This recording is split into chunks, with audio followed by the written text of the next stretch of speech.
My name is James Rowlands. In 2015, I teamed up with my friend Dan White to create the WNR podcast.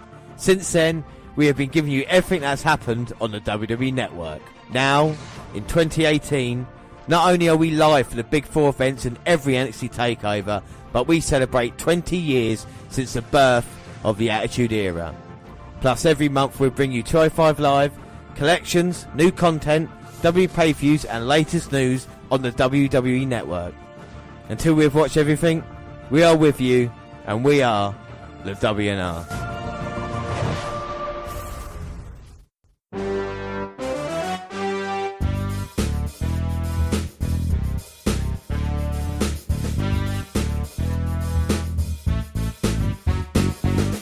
Yes, hello, I am James Rowlands, and as always I'm joined by Dan White. And it is the WNR141 part 2 today. It's NXT Takeover Philadelphia, and we're watching this event live. But first, the alternate intro. Man, I'm not going to do it in the accent. Should I do it in the accent, Dan, or not? Do it in the accent, go on. I've done an accent, you've got to do an accent, James. My name's Forrest Gump. You want chocolate? Go on, you try it, go on. My name's Forrest Gump. You want a chocolate? I always said life is like a box of chocolates. You never know what you're going to get. Yeah. And when I wasn't good, I was running. So that was Dan doing the alternate intro, Forrest Gump. The reason why we did that for, incidentally enough, is the last one we did was Pulp Fiction, 1994. And this film came out in, Dan? 1995. 94. Oh, 94. Yeah, it came out in 1994. So the years, see what I tried to do there? But, of course, I've got something really special planned for the live show tomorrow night. Of course, no one will hear this podcast until the week after the live show comes out. But anyway, we do start in the opening promo. This is the time of year where the road to immortality begins. But the truth is, it starts tonight. Because tonight, we are in Philadelphia. For decades, men and women have come here to settle their grievances, and they've done so in a fashion most extreme. But this isn't about dwelling in the past. This is about creating the future. I am the champion! For the first time, I know exactly who I am. And I am the next NXT champion! What the? Oh, Shayna Baszler! You want to bully someone, Shayna? Well, I dare you to try that with me. The icons of tomorrow will sacrifice on that canvas tonight. In Philadelphia, I will mangle and embarrass Alister Black. You brought me to this realm, Adam. You chose this path. I embody extreme rules. Talent, courage, passion. Tonight, we take over. We will overthrow the system. We will smash the status quo. We will give you a reason to join this revolution. Because we are here, and we are NXT.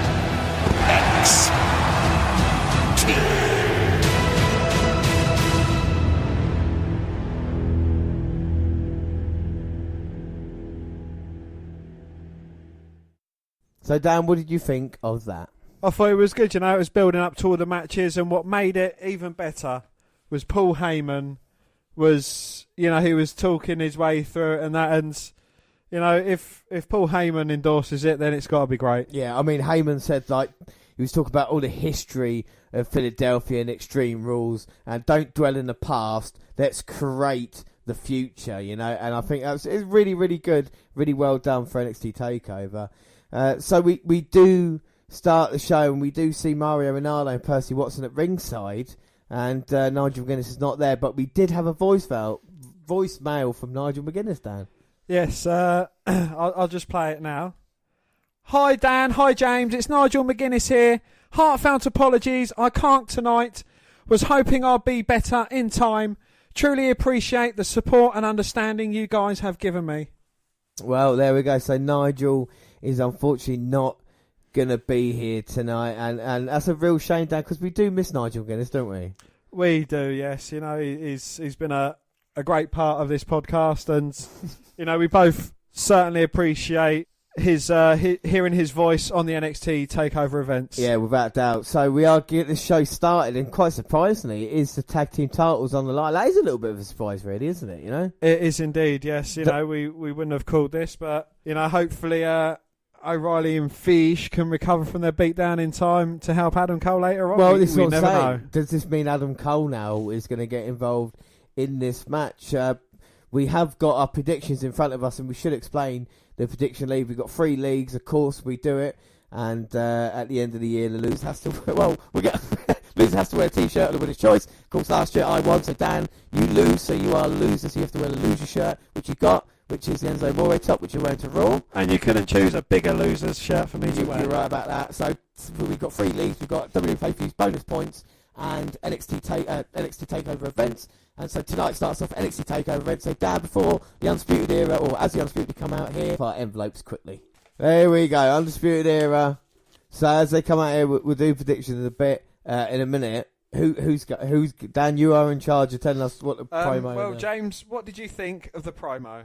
Well, we didn't see a promo, but I mean the build up to this has been quite a good story. The Authors of Pain feeling like they've missed out on their tag team title rematch, which they did really with Sanity because of the Undisputed Era getting involved and being in. They've obviously got hard feelings that they're chomping at the bit right now, and Undisputed Era want to keep on, and we've already started here. We have indeed, yes. Just as the Undeserving Era was holding up their titles in the corners, Akam and Razor came from behind and they kind of took him out of the ring. Yeah, Paul Ellering's trying to calm them down, hold them back a little bit, but you know they don't want any of that. They just want to get the match underway. What's what I'm saying? The bell's not even rung yet, and the Undisputed Era are trying to get their breath back on the outside. So who starts off this year, Dan, with predictions? It is me first. Is it you? Yes. Who have you gone for, then, Dan? I have gone for the Undeserving Era. The Undeserving Era? Oh my god, that is a surprise. Could I have gone for Undisputed Era? UE, Undisputed Era in this one. I mean, Dan, what are your reasoning behind it? I think they're going to win by hook or by crook. You know, as I've mentioned before, I think the Authors of Pain, it's only a matter of time before they get their main roster push.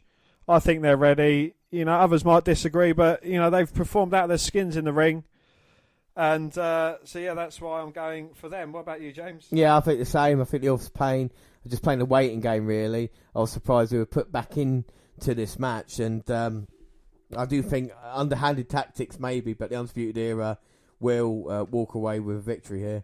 I mean, because I asked why are the Authors of Pain still in NXT? And I think this is the question here. I think we're just waiting for them to lose this match and then move up, aren't we, really, you know? Most definitely, yeah.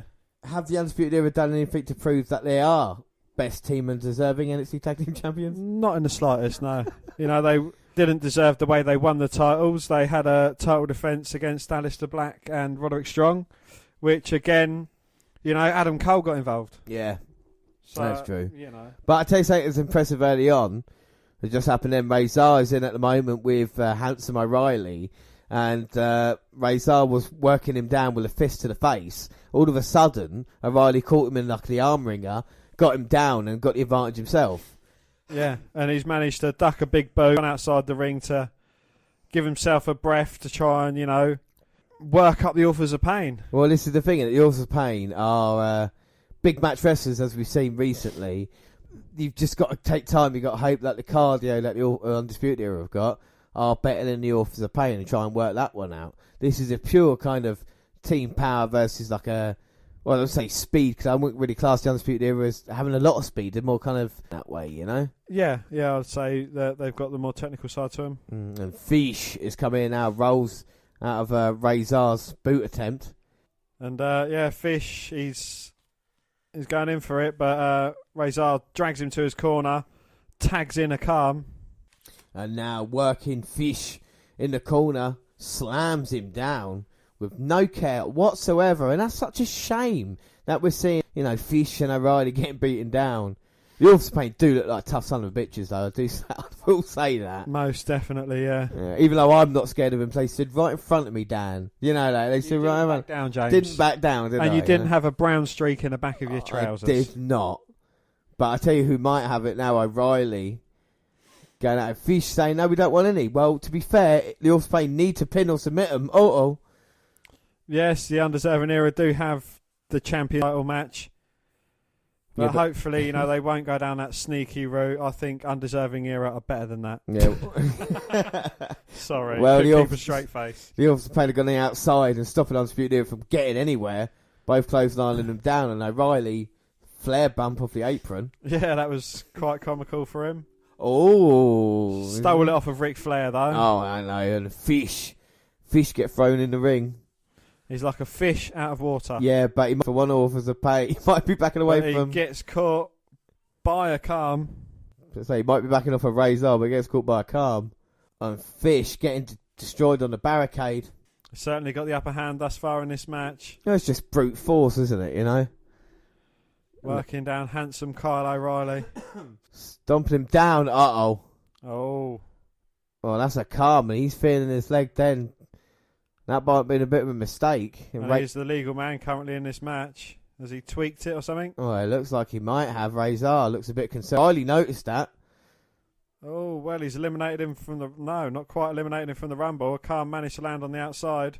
Oh! But Kyle O'Reilly from behind takes out the leg of a Khan. Yeah, Fish. Fish from outside and behind takes out the leg of a Khan. And Razor in, but Fish, oh! Spears him through the rope, sends him to the outside. And it's just O'Reilly and the injured Akam in the ring. And now it's this, and Akam just going to use his power to try and punch out O'Reilly. Does he smell blood? He does. He's going straight to the leg, and with a kicks combination as well, knocking down Akam. You don't see that often.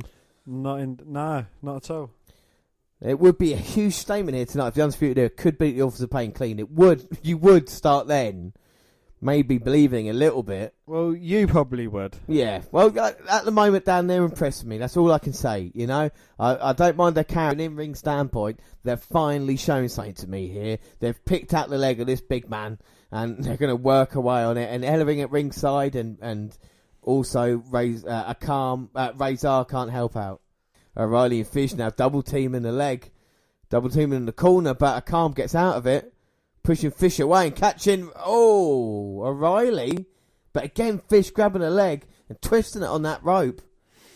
And he's certainly in a lot of trouble, and he's as far away from his partner as he can get. But I'm not quite sure if Razor's recovered. No, Fish now going straight to that target, like you said, sharks that smell blood. And the Undisputed Era, and they're just keeping on that leg. The best way to keep a big man down is chopping away at the leg. Well, we wondered how the Undisputed Era would, be in a tag team match with Authors of Pain, and their game plan that they've got right now has been spot on. Yes, it was a bit of a, accident with a calm, but the Undisputed Era have taken advantage of it. But it only takes Razor to come in and clean house. He could superclad the pair of them on his own. Just saying. And now O'Reilly going to go for that leg. Getting kicked away. Well, Calm trying to fight out, but I think that pain in the leg is just too much. Down O'Reilly, though, boots him in the chest. And now finally a little bit of separation after a few minutes. Oh no, but O'Reilly picks the leg and just carries on working on it. Well, this is brilliant by the Undisputed Era here. I'm going to say it, Working on the leg, got him in the middle of the ring. What else can be said about this? Who would have thought the Authors of Pain would have been neutralised? This is what is happening at this moment in time. An Author of Pain has been neutralised. Well, the Author of Pain has got to the bottom rope. A bit of separation, but how far can he get with that separation? Well, he's in the wrong part of town as well, tagging in Fish right by his corner. And again, they carry on working over that leg. Yep. Targeted that body part. And another thing we've noticed now as well is the quick tags by the Undisputed Era. They're on a bit of a schoolboy there, so he's back. Well, a kick by Fish, and then O'Reilly gets him in the leg lock. Might come back to the rope, but then he gets tagged in. Hilo over the top.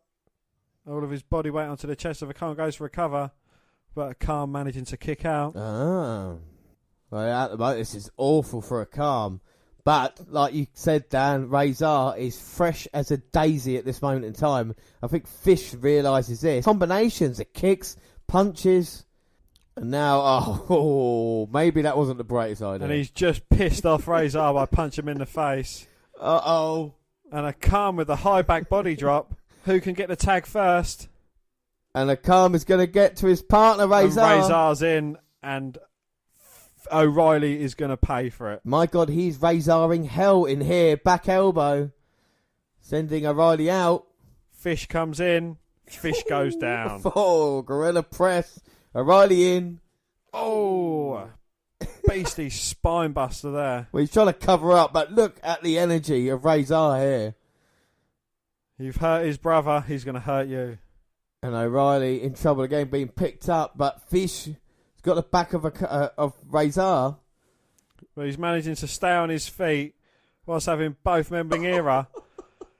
And it's kind of like an electric chair on Fish, while it's like a throw on fall away slam. A fall away slam, yeah, on O'Reilly. Well, coming down with all of his weight on top of Bobby Fish and throwing O'Reilly halfway across the ring.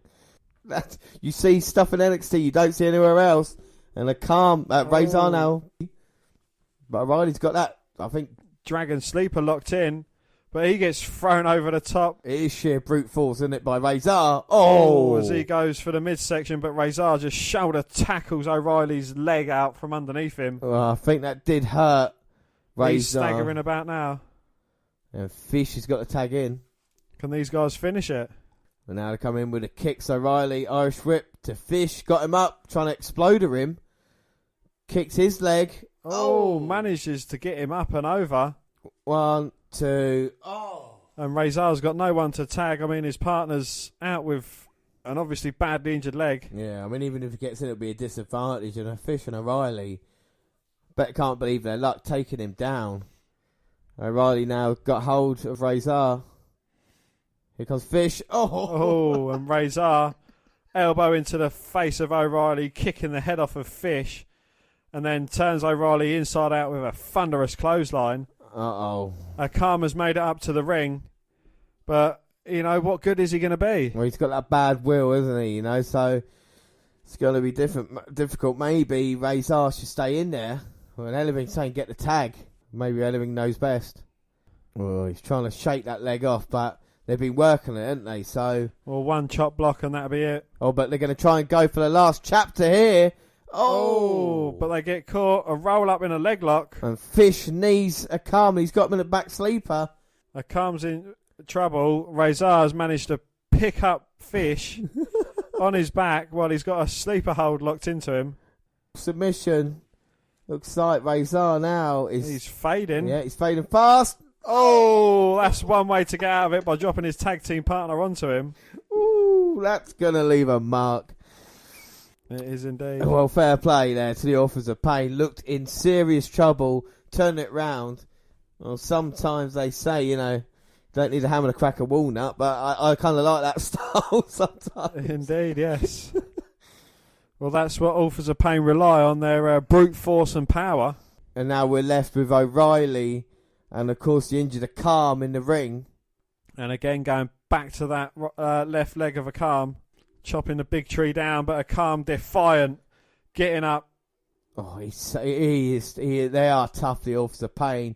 But this might be too much. And O'Reilly with the forearms and the kicks. But I think that's just woke him up now and pissed him off, because not backing down, picks him up. And just throws him over his head. Oh, my word. Rams that knee into the face of handsome O'Reilly. Fish is up on the apron. His leg gets caught. He gets clotheslined down, hits the ring apron on the way down to them wafer thin mats below. Yeah, but the good news is O'Reilly's up. Unfortunately for him, it's in the powerbomb. Oh! And he doesn't need a partner to do the super collider. He just uses a turnbuckle. Oh, my God, look how brutal these are. Right to O'Reilly's face. Razor's in. Oh! So was Fish, but he gets his head kicked off. And now it's time, Dan. It is time for a move we've been waiting for on these undeserving bastards for ages. The Super Collider, Fish and O'Reilly. Razor's powerbomb on Fish was successful. Unfortunately, Khan's leg went out on him, and he stumbled back into the corner. And then O'Reilly pushed a Khan into Razor, knocking him out of the ring. He's gone for the roll-up now. 2, 3. So, the Undisputed Era do get the victory. No Adam Cole help, by the way. As clean like as well. Yeah, just great from Undisputed Era. I'm really impressed with them. I think that is a great match, you know. To start off the show, we're thinking what they're going to do. Tag team titles on the line. I am so impressed with Fish and O'Reilly right now. They really pulled out a great game plan here. I think it was a really enjoyable match, and it told a story. Dan, what are your thoughts? It certainly did, yeah. You know, it is probably the best match I've seen these Undeserving Era in, and I think a lot of that is because they won it as clean as a whistle. Yeah. You know, they're the slightly deserving era. Now, they're not the undeserving era. They're not the undisputed era. They're the slightly deserving era. I think it was really good. Told a really good story. I was really impressed that Undisputed Era were able to do it and look competitive and got the victory, and they look smart from it, you know. But that also does mean, though, Dan, that both of us get a point to start off 2018. A great way. Hey, starting off with a winning start. So it is 1-1 after our first match as we move on. And we just see the ending here. Still think they got stupid fucking hand signs, though. Oh, yeah, without a doubt. That They look like fucking me. idiots. But, and their faces irritate me as well. But the authors of pain, though, Paul Ellering saying another day. And yes, maybe if the leg hasn't been injured, they would have got the victory. Maybe we'll never find out. But will it be a big night for Undisputed Era? Because don't forget, we have got Alister Black versus Adam Cole later on. War Machine. Yeah, well, at ringside we have War Machine, and they are ready. And we spoke about this, Dan, didn't we? We've been speaking about this. This team is here, and they're going to change everything up. I mean, just imagine them versus those Richard Knight. Every machinery. Haven't seen Ricochet yet, though. No, but we're backstage, Dan, and who is it? We're backstage with the 311 boy and Zelina Vega, and it looks like they're discussing tactics. Makes me sick. I mean, I've got to try and get past this, but up next it is Cassius Ohno versus the Velveteen Dream.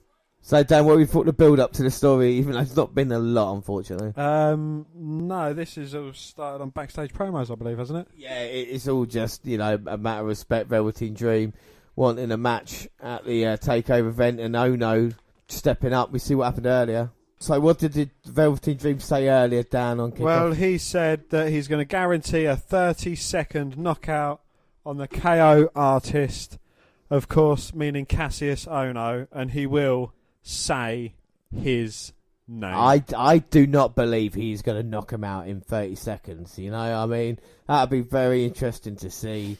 And the Velveteen Dream is coming out unusual characters in wrestling today. And, you know, I got to say, I'm a big fan of the Velveteen Dream. He's very, very, you know, I mean... well, this is coming from a fan of Drew Paul's of RuPaul's Drag Race. The Dream is a star, though, Dan. How far can he go? Again, you know, he's a very different character. He's a unique character, and that's, you know, I like to see that. I don't like to see the next such and such or the next such another. I like to see the first, and he certainly is the first Velveteen Dream. And, you know, I do like the whole gimmick. He will say my name. And his entrance is pretty funky as well, isn't it, really? He's coming out here with a woman and a guy with who's shirtless and oiled up. Got not bad shape. Yes, he's got a pillow with Velveteen Dream's mouthpiece, and he looks like he's ready for a boxing match tonight against Cassius Ohno. Well, maybe when he's with that guy, he puts that mouthpiece on and bites down. Dan, we just don't. Wow. Know. We find a Dream. Is it me, or is he trying to mock Cassius Ohno by coming out wearing boxing shorts? I've just realised that now that he is doing that, isn't he? He's dressed like a professional boxer. Wow. Dream's great with different entrances every fucking month, different attires. He's certainly unique, shall Well, we say? Writhing about on the on the apron. This man arrived at NXT Takeover against Alister Black, the last one. Tonight he's promising to knock out Cassius Ohno in 30 seconds. I want to see it, but I think there's one man, Dan, who's probably not very happy about that. Oh, no. And it is Cassius Ohno coming out with a Christian top on. Where's my peeps? Captain Charisma. Oh, will he hit the kill switch tonight? Well, you said Willie. Well, Cassius Ohno coming out here, and I got to say, I think he's so underrated. I know people might say he's past it, but I really like Cassius Ohno. And tonight, I feel he's going to maybe upset a few people. Well, can I just say, James, the promo, it's as I've said before, it's kind of a Spurs shirt in the crowd. Sorry, it's kind of a not really built up match, but a match that it'd be a quite exciting match as well. Yeah, I think it would be quite a good match. Yes, and who have you gone for in the predictions, James? All right, Dan, let's get down to business before Velveteen Dream gets into action. Well, before he gets his 30-second knockout. I have gone for Velveteen Dream in this. James? Yep. You know I like my teens. Yeah. I've also gone for Velveteen Dream. Yeah, I mean, I think it makes sense. Velveteen Dream needs the victory after coming off Alister Black loss. But he's going to go 30-second knockout, so let's see if he can do it. We've got the clock started. The fans are counting along as well to let us know. Oh, and Ohno's grabbed hold of the leg, and is that allowed in this type of match? I don't even know what kind of match this is supposed to be. Is it a boxing match with no gloves? Well, no, it's just what he's promised, working the body. Oh, he knocked him out! Well, he needs to pin him. Velveteen Dream's knocked Ohno out! He said he was going to do it, and the fans... Cassius Ohno's back up to his feet. Hits Velveteen Dream so hard he knocks his mouthpiece out. Oh, and the fans didn't like that, and Ohno... Oh my God, kick to Dream. Kick to the face, knocks him out the ring. Oh my word. And a quick start by Velveteen Dream, but he should have carried on with what he was doing to Cassius Ohno, because I think that's just pissed him off now. For a second there, I thought when he hit with the forearm, he was just going to pin him and that would be it then. You know, they'd do it like that. But Velveteen Dream's back in it, hitting a back elbow on Cassius Ohno as he's trying to get in the ring, and it looks like Velveteen's going to go flying. Here comes Apollo Creed. Oh! And got beaten by the modern day Rocky, I suppose, using the ropes now. Oh! A beastly spine buster from the Dream. And the fans really digging Velveteen Dream.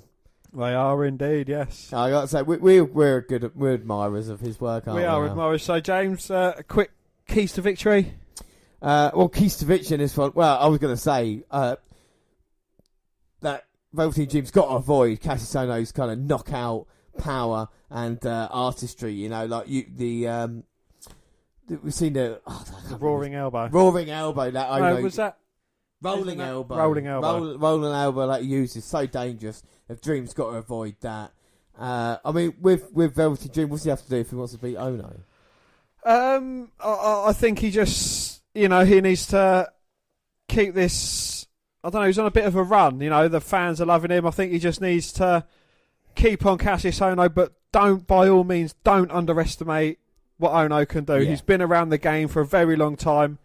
Velveteen Dream is a young lad, so he does need to not let his cockiness get in the way. I know it's hard for someone of Velveteen Dream's calibre as he's how'd you say that? Yeah. Rick Rude gyrating over the top of Cassius Ohno as he's down on the mat. But, Cassius Ohno...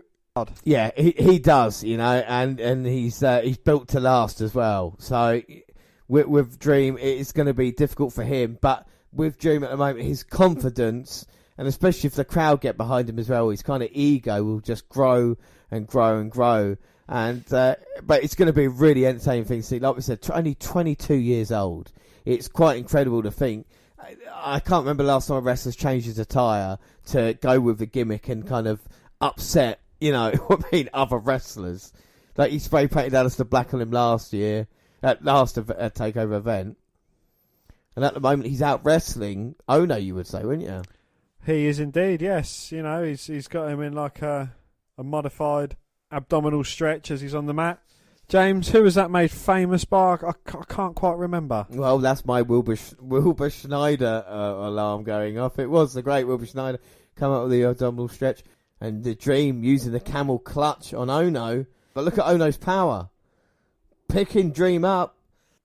But Velvety's so clever, managing to turn Ono's weight against him, slam him into the turnbuckle, and Ola stomps to the big rights and lefts. Well, Cassius in all sorts of trouble. And guess what he's screaming at him? Yes, it is. Say my name. And Cassius Ono slowly getting to his feet. It kicks the Velveteen Dream, not really having effect anymore. I think just firing Cassius up. As Dream goes up top. Oh. Big axe smash down, going for the pin, but Ono kicking out. And now going back to the camel clutch. And now the smashing of the midsection there. Coming down with him with the boots and the smashes, and then back to submission again. And he's just wearing down Cassius Ono.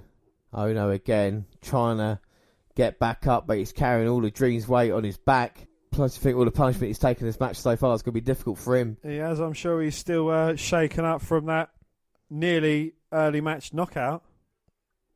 And now Dream trying to pick Ono up on the shoulders. Gets the big man up, but Ono is looking to fight out, dropping them elbows to the jaw of Dream.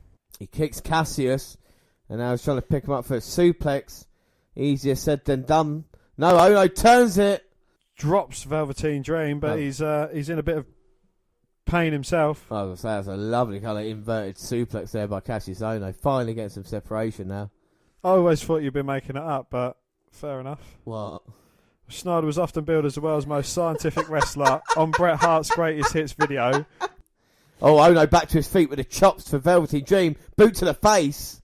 Now clothesline down. Oh, another big boot, but Velveteen Dream keeps getting up, but this time he doesn't. Oh! Running senton. Well, he might be squashed there, and Cassius looking to maybe finish things. Velveteen Dream in serious trouble.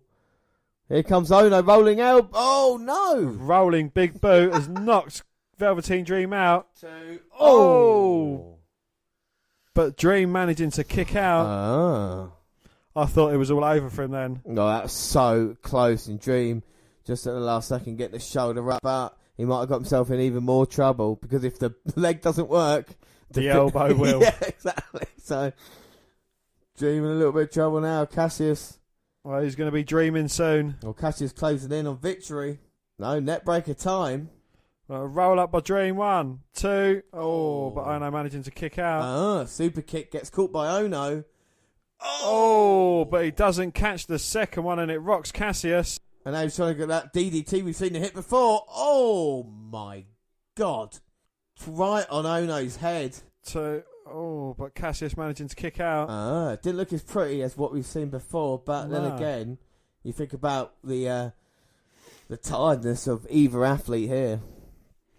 Well, both men have certainly been through the mill so far in this match. And Velveteen Dream going up to the top.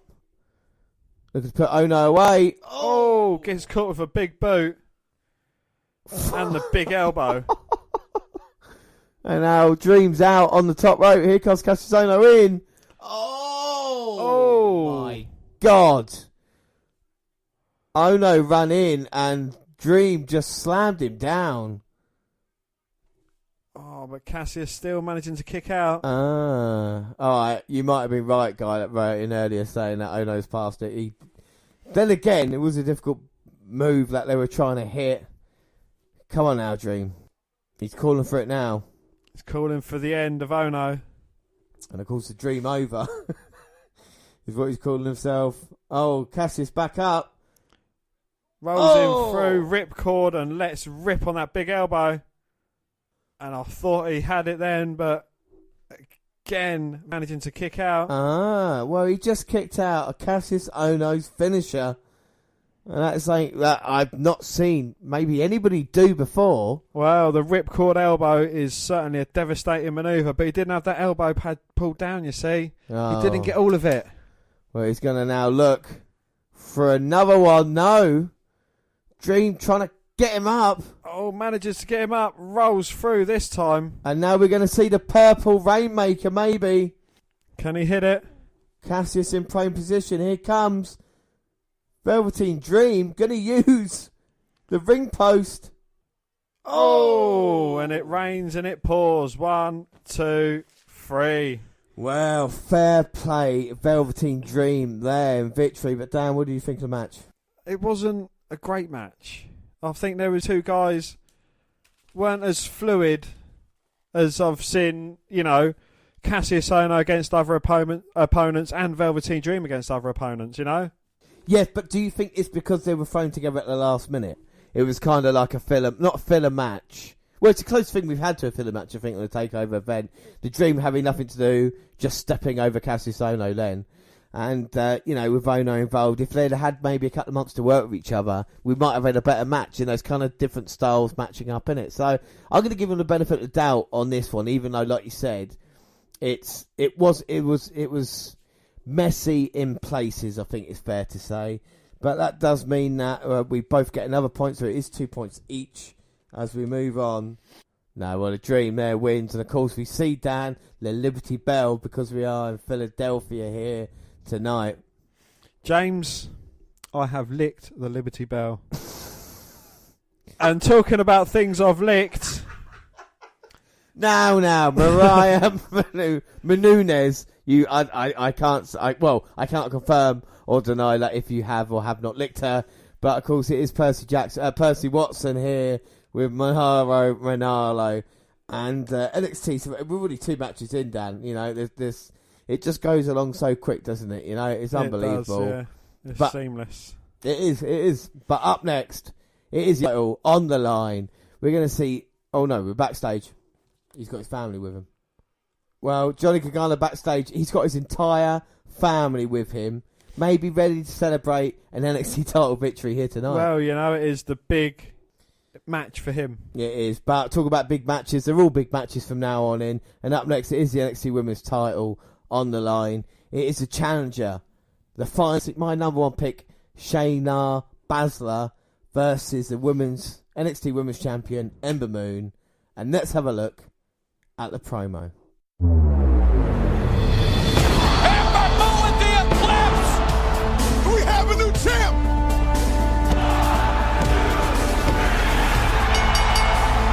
This is a dream come true. All the hard work through the independent scene, the performance center, and NXT around the world finally paid off. Now I can call myself the NXT Women's Champion. This is only the beginning for me. What the? Oh, Shayna Baszler!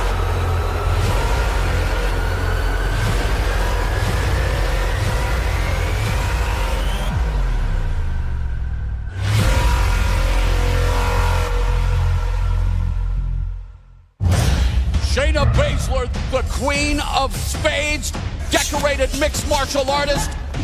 MMA background, 16 years, ranked top 10 in the world, dangerous, malicious, calculated. We have some people in the ring trying to learn submissions. Let me put it on you so you know what it feels like. Okay, Shayna, that's it. Shayna, she's tapping. Shayna, leave her alone. Leave her go, Shayna. She's tapping.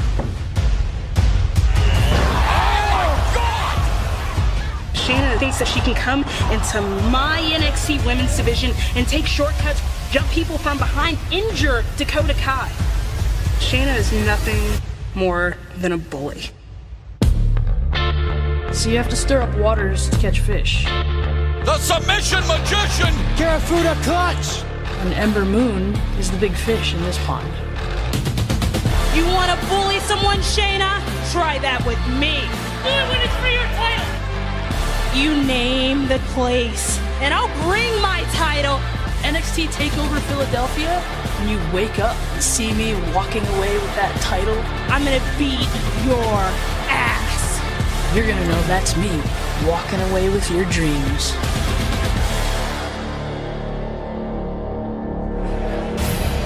Well, as you hear the horses, we know it's the rival Shayna Baszler. Just see the promo, Dan, and what are your thoughts? Well, we've seen Shayna Baszler. She's been running through the NXT Women's Division. We saw her choke out Kairi Sane as she was on her way for a match against Ember Moon. We've seen her pretty much break the arm of Dakota Kai. And then we've, more recently, we see her choke out Nymph after her match. And, on the couple of times that Ember Moon has come to the rescue of the woman in trouble, like Dakota Kai and Leah, Shayna Baszler's just walked away and said, now's not the time for this. They've had, face-to-faces. This is telling a bit more of a story than Velveteen Dream Sono. There's a lot of build-up to this. I don't know if Shayna Baszler's ready for Ember Moon. Is she ready for NXT? We talk about her feud. Is she ready in this position right now? I don't think so. No. I'm not very impressed by Shayna Baszler. I know she got to the final of the Mae Young Classic, and fair play to that. But again, I don't think she's good enough. I think there's other women more deserving of a title shot than Shayna Baszler. I think she's being pushed like a female Roman Reigns. Yeah, well, I don't know. Obviously her connection she's got with the 4 horsewomen of MMA, that's going to play a part in it. She was impressive in the Mae Young Classic. And I think what's interesting, even with her entrance tonight, we see her coming from the back, a lot like they do in UFC, where you see their entrances walking, making her way to the ring. And I think she is kind of bringing this MMA style to it. I think it's really important tonight, though, for Ember Moon to kind of... Well, actually, we'll get onto that in a second. Dan, who have you gone for in this match? Well, this one was quite a tough one for me. I've gone for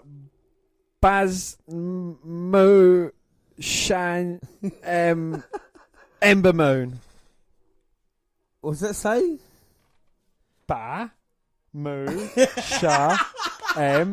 So you actually did write what you just said then? Yeah. Oh, I went for a little bit easier, and I think there will be tonight. I said this. There's going to be a new champion. We didn't see it in the tag team, but tonight, Shayna Baszler comes to NXT. But unfortunately for her, she loses because Ember Moon is going to win this one here tonight. I know she's my number 1 pick, but I don't think she's just ready yet. I think Ember Moon needs a title defence, and I think tonight, a title defence that. By the way, you said there's going to be a title change here tonight, yeah? Did I? Yeah, well, did you? You said there was going to be 2. Wow. I lied about that. Wow. Very even at the moment. 3 predictions. It is. We're trying to call each other's bluff and put each other off, but... Did you think I was going to go Baszler? I did think about it, yeah. Yeah? Well, I thought about it, don't get me wrong. So no matter what happens here, we're just going to look forward to the match now. I mean, keys to victory, Dan. What is? Well, I've done the promo and the predictions. You've got to do something for God's sake. All right. So the keys to victory in this one, and I think with Ember Moon, she has got to try and an eclipse would finish things off for her tonight. We've seen how dangerous it is. Most definitely, yeah. It took Nikki, put Nikki Cross and Peyton Royce away at the last takeover in November. Baszler straight away though, going for the kicks, taking Ember Moon down, and Moon not backing down for Baszler, and obviously a takedown is going to be easy work for Baszler. We're going to see how the MMA started here, Dan. It's the Kirifuda clutch. Kirifuda. All right, we'll keep an eye out for that. The Kirifuda clutch. Yes, and she's also got the Kirifuda driver, which is a rear naked choke transitioned from a vertical suplex. Oh, Baszler then went for clothesline, Ember Moon ducked it, nipped up, got caught by Baszler. Managed to avoid it, and now she takes Baszler down, but it seemed to annoy Shayna, and oh my God. Ember Moon's certainly not holding back here. She's the more experienced in her... she has gone toe-to-toe with Asuka multiple times. Yeah, those kicks were straight to Baszler's head. And Baszler's taken a bit of a leave of the ring to try and get her breath back, but Ember Moon's not allowing that. She's keeping her finger straight on the pulse as she dives through the ring ropes to take out Shayna Baszler. Yeah, and it is her NXT, and Baszler's welcome to try and beat Moon here. Beautiful by Ember there. Throws Baszler back in. And Ember's smirking at the moment. She's not got a smile on her face. She's not got a cigarette in her gob, James. She's got a smile on her face. Well, she goes for the handspring elbow, but Baszler catches her, turns it round. Oh, my God. Brutal knees to the face. And follows it up with a big kick, sends her halfway across the ring, goes for the cover, 2. Oh. But Moon managing to kick out. Well, we talked about Ember Moon smiling. I don't think we're going to see Baszler. Look at every time she hits a move, the anger in her eyes. This is one. We talked about Nikki Cross. This is one angry lady here, Baszler. She's got a point to prove as well. Not only coming to WWE after being in MMA, but also the fact, is she going to be in Rousey's shadow? You know? Oh, as she goes for the move that looked to put the out of the ring, as she just stamps on the arm of Ember Moon. Well, you know what that means as well, don't you? Well, it's two things there. The eclipse, and and the arm is now severely injured, and easy for that. Kirifuda, and look at this again. The arm going in ungodly places. Baszler with a knee straight to it. And the thing is, we've got to look out for in this one as well, the referee. If the referee thinks Ember Moon's in too much trouble, he might call for the bell here, and it might save Ember Moon in that way. Indeed, yes. But I don't know. It seems like the fans aren't as into it as they have been for the past couple of matches. I don't know. I think the fans have been pretty quiet, though. What we've seen from, as we say, I mean, and we know the volume's down here, but we can see the first, 6 rows, and they've not really been on their feet that much. Yeah, they got into Velveteen Dream, didn't they? But again, maybe they're waiting for something to really happen. It'd be interesting to see the response of Alister Black and Adam Cole if they are real, the main event guys. But like I said, maybe something is missing from this. Maybe there is a little bit of star power, but this is a transitional period for NXT as well. You've got the new people coming in, and they've got to take their place, as Ember Moon's hand just gets bent back. And this was Baszler based in Mae Young Classic. For anybody who didn't see her in the Mae Young Classic, Dan, I know you didn't like her, but what was her type of style? Yeah, she's a submission-based wrestler. She likes to wear body parts down, much like Pete Dunne. Yes, exactly. Yeah, I think that's But she's not as attractive as Pete Dunne. I think Pete Dunne is a very ugly man, but exactly. I'd rather fucking a fighter. Anyway, back to this important women's title match, and Baszler working down Ember Moon, but Moon fighting back with some big strikes of her own. Defiant till the last, slap across the face of Baszler. Now Baszler's going to finish you. Oh, now a super kick and another kick by Ember, clotheslined her down.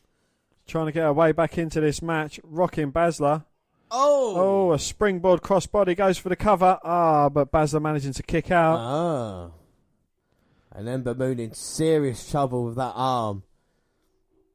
And you can see even with the springboard there, couldn't really get the full force to it. Oh! But she managed to get the full force of that one as she runs in with a big forearm. Is she looking to finish this early with the Eclipse? Well, this could be it. Ember Moon now, I think, needs to finish this early. If you think it goes any longer, now I'm serious trouble. She's struggling to get back up, though. She's taking her time. Baszler's back to her feet. She screams. Oh! Hits the Eclipse. Can she capitalise? Nah, she's taking too long. Her arm's in too much trouble. Well, we might have a new women's champion here tonight now. I thought they might do it, but then again, Ember Moon then looks really weak. You sacrifice the Moon for Baszler, and I don't think that's right. Just for Ember Moon to come out tomorrow at the Rumble, people not to react and her to get eliminated. But referee's calling for a trainer. Ember Moon is in a lot of trouble. Not like this. Baszler's down and out.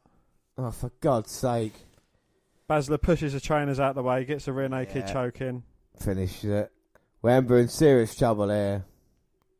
Will the referee call for the bell? Will he call for a stop? Well, I thought I was going to get a perfect score here tonight, but obviously not now. Ember Moon. Well, she does land awkwardly on that left arm. And you can hear her screaming as well, but she wants to continue. Doctor say no, she's broke her arm. She might have dislocated her shoulder or even her elbow. Or hyperextended it. Well, exactly. Hyperextension only happens in professional wrestling. I think that's what happened here. That and internal bleeding. She might be in trouble. And Baszler taking advantage of it. Oh, looking for the cross arm breaker on that badly injured arm. Well, that's that Fujibar armbar she's got in. The Kirifuda armbar. Ember Moon struggling to get the bottom rope. She's trying to block it. Oh, she's got to be in so much pain here. She hasn't got a choice. She gets her feet to the bottom rope, though. Well, Baszler looks to finish it. Well, she's using all of that 5 count she's got. But Moon is in all sorts of trouble here. Well, don't forget how dangerous that Eclipse is, and Baszler put her out there. Moon trying to desperately hold on to that bottom rope, but I don't think it's going to be helped. Baszler, though, goes back to the arm. And Ember, she didn't tap, but she's clawing at Baszler. Well, she's doing anything she can to try and stay in this match. And that arm's fully extended. Ember Moon, doing everything she can to resist this. Trying to bridge up, trying to attach her arms together, trying to get out some way. Gets the leg, and Baszler again grabs the other arm. No, but Ember Moon's still doing her best to block it. And can she get up? Baszler's struggling with her. Baszler's got the top position. That's so dangerous. Ember Moon rolls around and straight into it again. And this time right in the middle, but Ember Moon again. She's trying to block it. She's doing her best. But Shania is the submission magician. She is. She's got it in. The Queen of Spades. Oh, Ember Moon, so close. Come on, roll her up. But she's resisting everything she can to not get tapped out. Going for the legs, and Baszler grabbing the legs, positioning her back again in the ring. And now she's got it fully extended. All the way back. Ember Moon hasn't got a choice. And she's wrenching it round. Oh, she must be in all sorts of pain. But Moon turns it over. She's got... Oh, no, she hasn't got the roll up. Every time it looks like Ember Moon's going to get to the ropes and trying to escape, Baszler's got this in. But Moon again got the roll up. Go and get her. 1, 2, 3. And Ember Moon with the surprise victory. Well, that was quite incredible there. Moon sneaking it. And well, you know, she was the more intelligent wrestler out of the two, and, you know, her veteran-like skill got the better of her. I know. How good did Ember Moon... Well, how good did Baszler look in that one, first and foremost? You know, she looked really strong, trying to get Ember Moon every way. And Ember Moon showing her toughest armbar, that variant of it, for at least, 5 minutes, it felt like, trying to escape from it, and then finally turn into victory. I mean, Dan, what did you think of the match? I thought it was brilliant. Yeah, you know, they've kind of ended it in a way that leaves it open. It's like, you know, it was pretty much written on the walls that Shania Baszler was going to get the victory. But Ember Moon, using her veteran-like skill, rolled her up, got the cheeky pin. Yeah, no, I think it was really, really good storytelling. I think it made Baszler look really good as well, didn't it? Like, it made me look forward to more Baszler matches in the future if they're going to use her like that, you know? Yeah, definitely. So I think that's all good as we move on. Of course, that means we both get another point. We have 3 points each. Dan? Oh, James, it's going to be a tough one this year, I'll tell you, my friend. And we're coming up now. We've only got 2 matches left. We've got the Extreme Rules match and the NXT title on the line.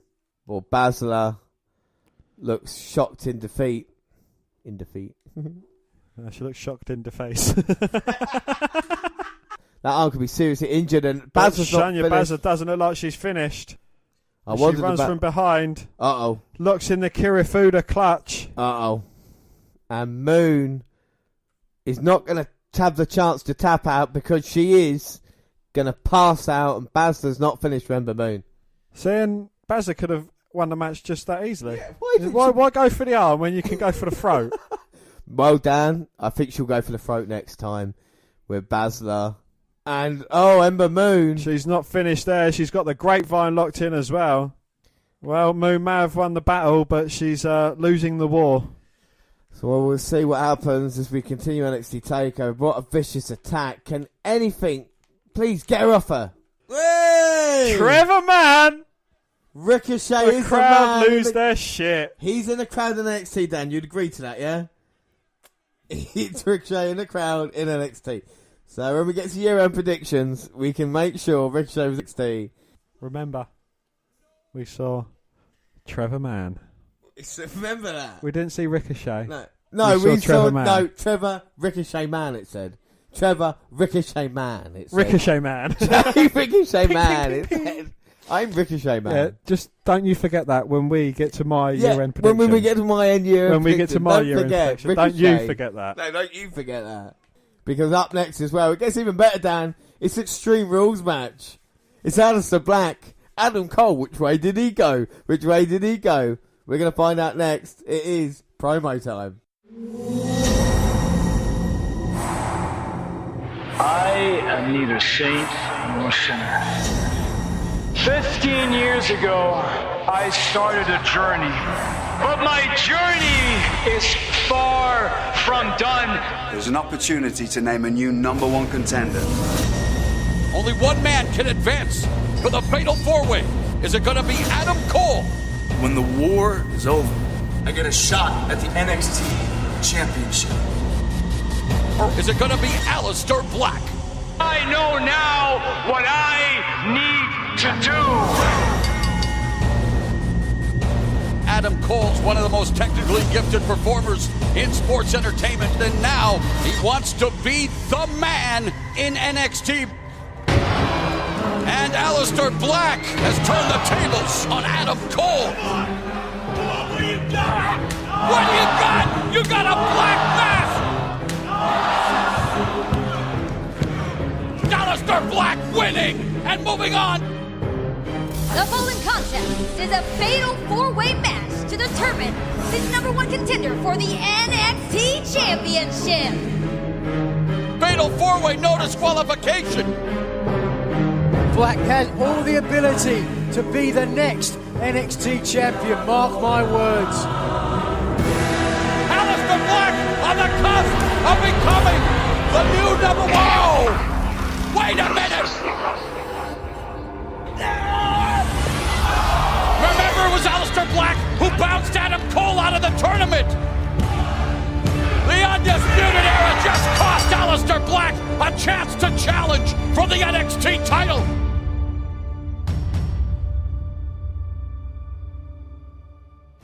Now, Alister, you've virtually run through each and every person on the NXT roster. The problem is that the people you've been running through, they haven't been named. You are not on my level. I will end anyone who gets in my way. Oh, God! That cannot be disputed.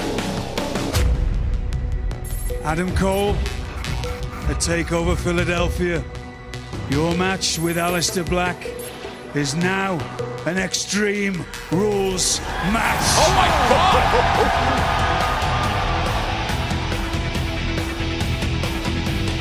You chose this path, Adam. I was born a weapon. I embody Extreme. Alister, there are 1,000,001 ways for me to not only beat you in this match, but 1,000,001 ways for me to hurt you.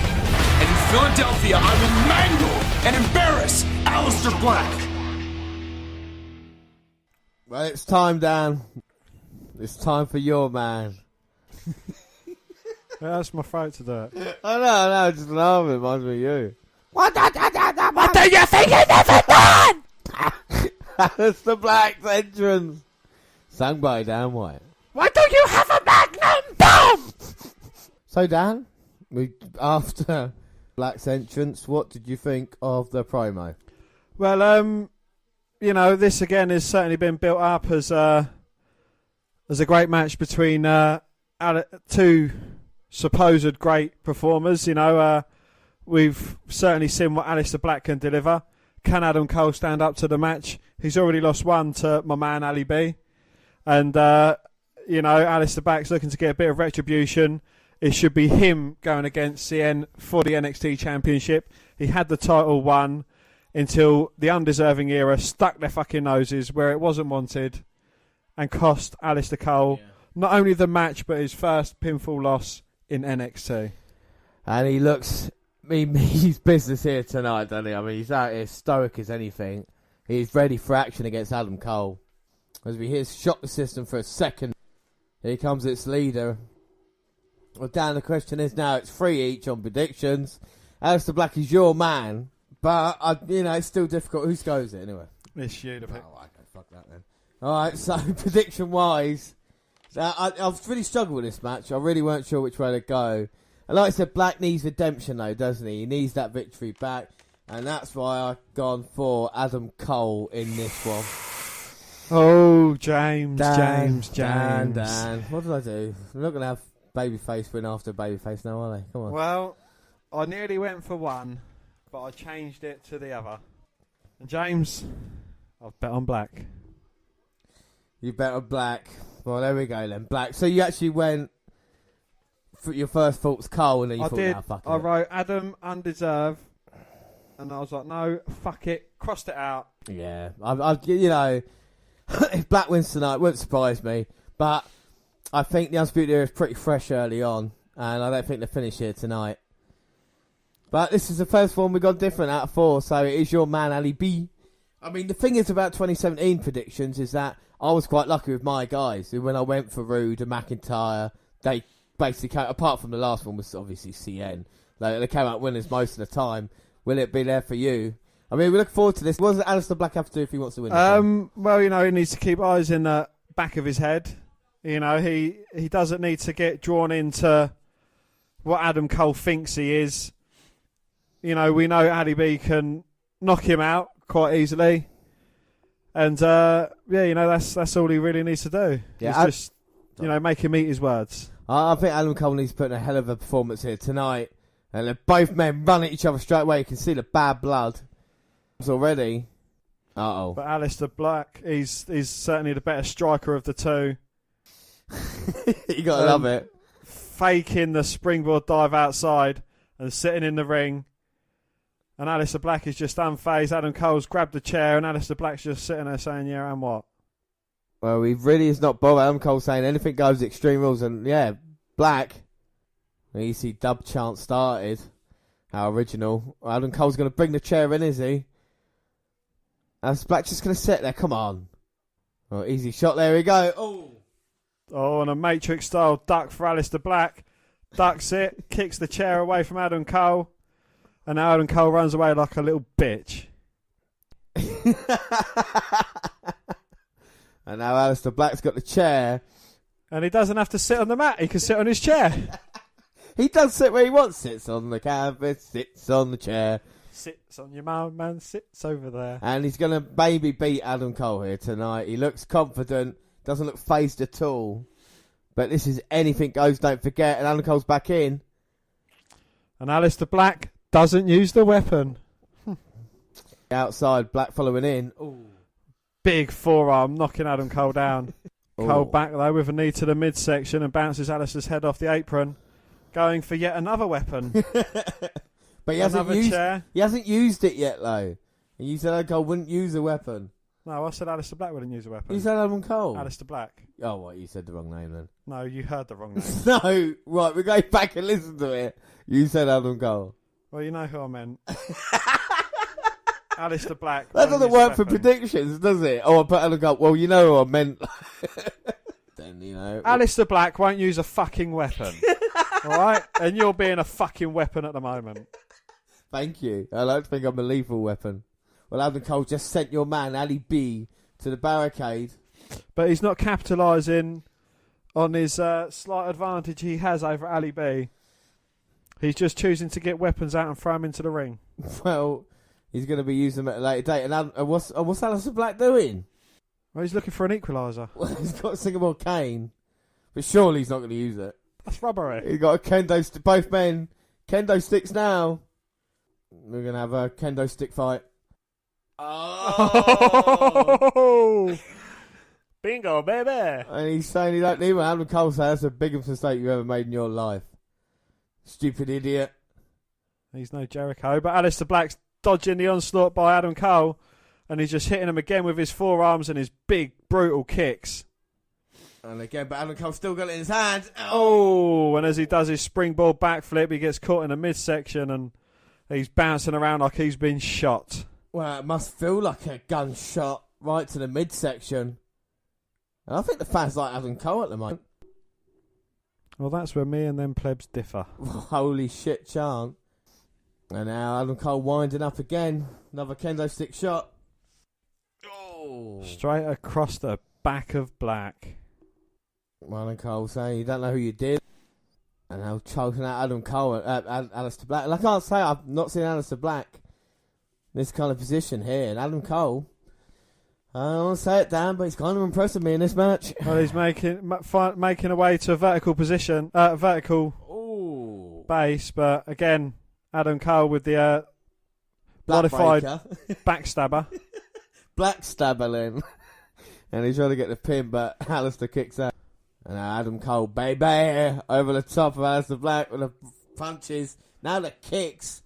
They must have sat in the back and come up with great game plans for the event here tonight. Oh, he's got such an innovative style, hasn't he, Adam Cole?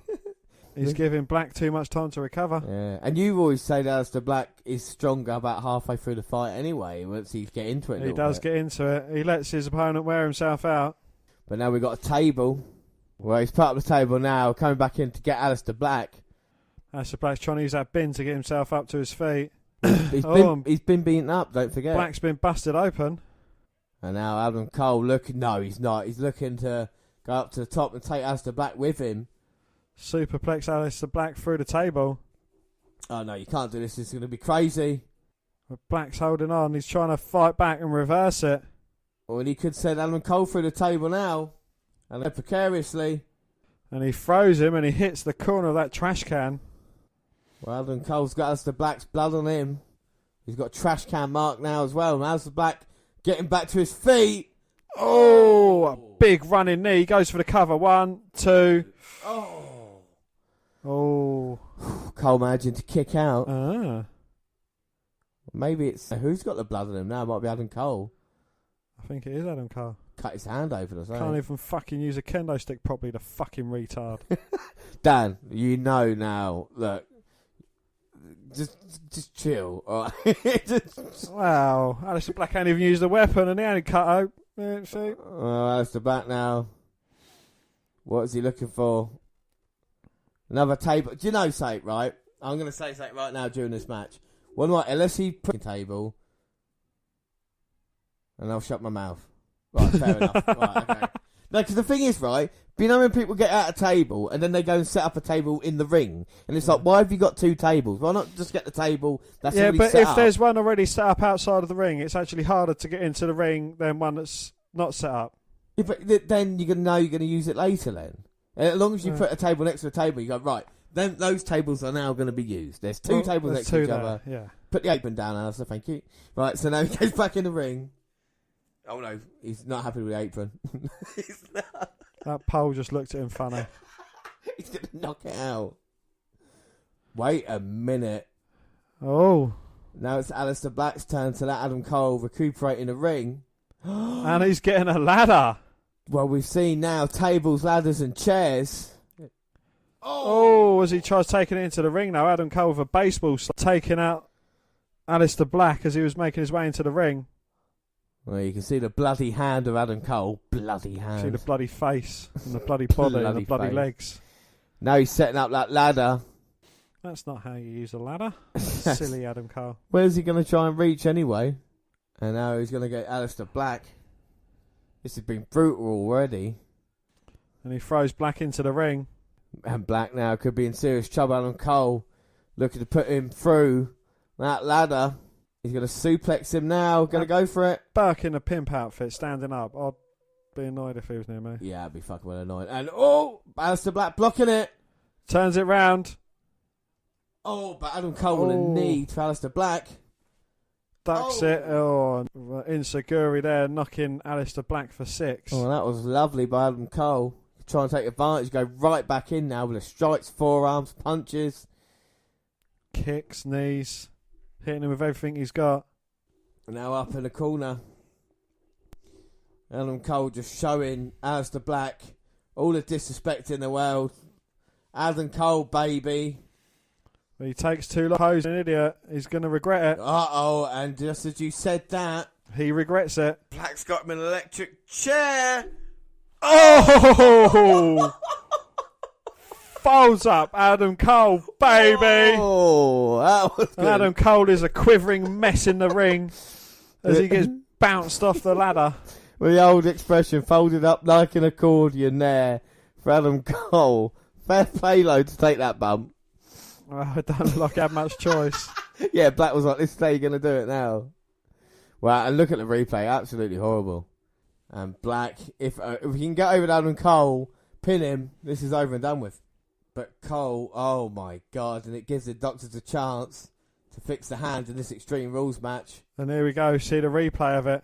Oh! Say it again, another angle, go on. Ass first. Cow. And look at the way he landed as well. You gotta admire Adam Cole for that. Black goes for the cover, but Cole kicks out. Well, it was. I think the hand's been partly bandaged now. Well, Alister Black looks worse for the wear, but because you put Adam Cole away. And he's got the chair. And Alister Black still hasn't used the weapon. He's going to use it now. No, he's just set the chair up. He's setting up the chair for Adam Cole. Puts his head on the chair. No. Go on, do it. Do it. Do it. Here comes Alister Black. Oh! But Cole recovers in time, folds a chair up and ran midsection of Black. And now Adam Cole, can he take advantage of it? He's clearing the ring for some sort of manoeuvre. Well, he's getting the chest, setting it up. And now Adam Cole looks to put away Alister Black. I say put away, I mean, they gave him so much punishment. I wouldn't be surprised if it lasts longer. But what we saw before with a beat, the sneak attack, slam on the chair, but Adam Cole can't do it this time. Unable to lift up Cole, unable to lift up Black. Roll up. Oh, looking for the kick to the head. But manages the coup de grace from the mat. Driving the air out of Adam Cole baby's lungs. And now Adam Cole set up on a chair. This is not good at all. Alister Black. Well, he's failed with this move before. Will he be successful this time? Oh my God, he's going to look up. Adam Cole's up low. Catches the chair from Black. Oh!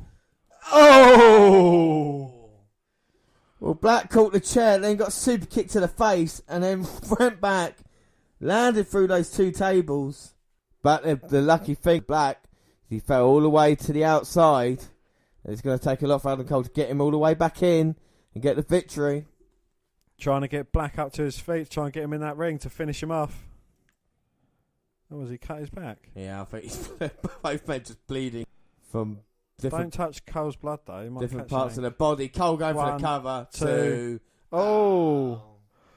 But Alister managing to kick out. And Alister Black showing his toughness. Don't forget, there's only one Black Mass kick away from victory. But Adam Cole gave it his best shot, though. For credit to him. He did. God loves a try. Well, this is awesome chance. Filling the arena. Adam Cole looking to put Alister Black away. He's got that chair set up once again. Now he sets up the 2 chairs. Prime position now for Alister Black. Adam Cole again taking too long. Now he's, instead of setting the chairs up face to face, he's set them up back to back. Yeah, but Alister Black slowly getting to his feet. Adam Cole's been distracted again. Black's got Cole. Oh! Jesus! Drops him spine first onto them 2 chairs. Why would you ever take that bump? Because he's an idiot.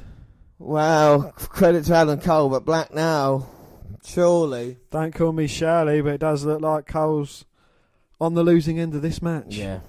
Adam Cole needs a chair to help him back up, but Alister Black trying to prop himself up. A running knee.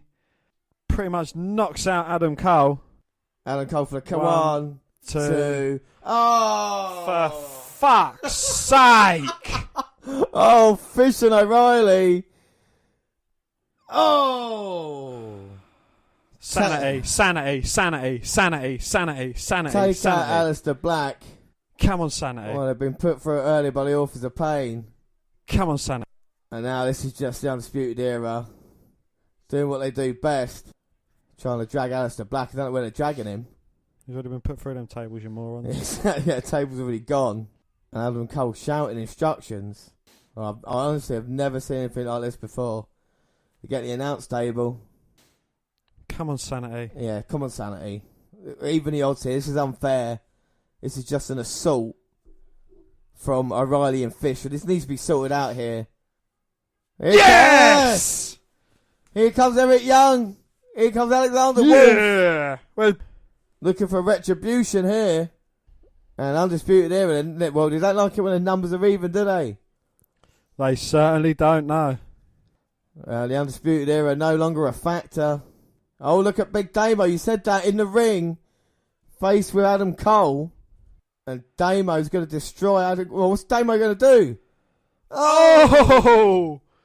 Takes out the Undisputed Era, diving through the ropes.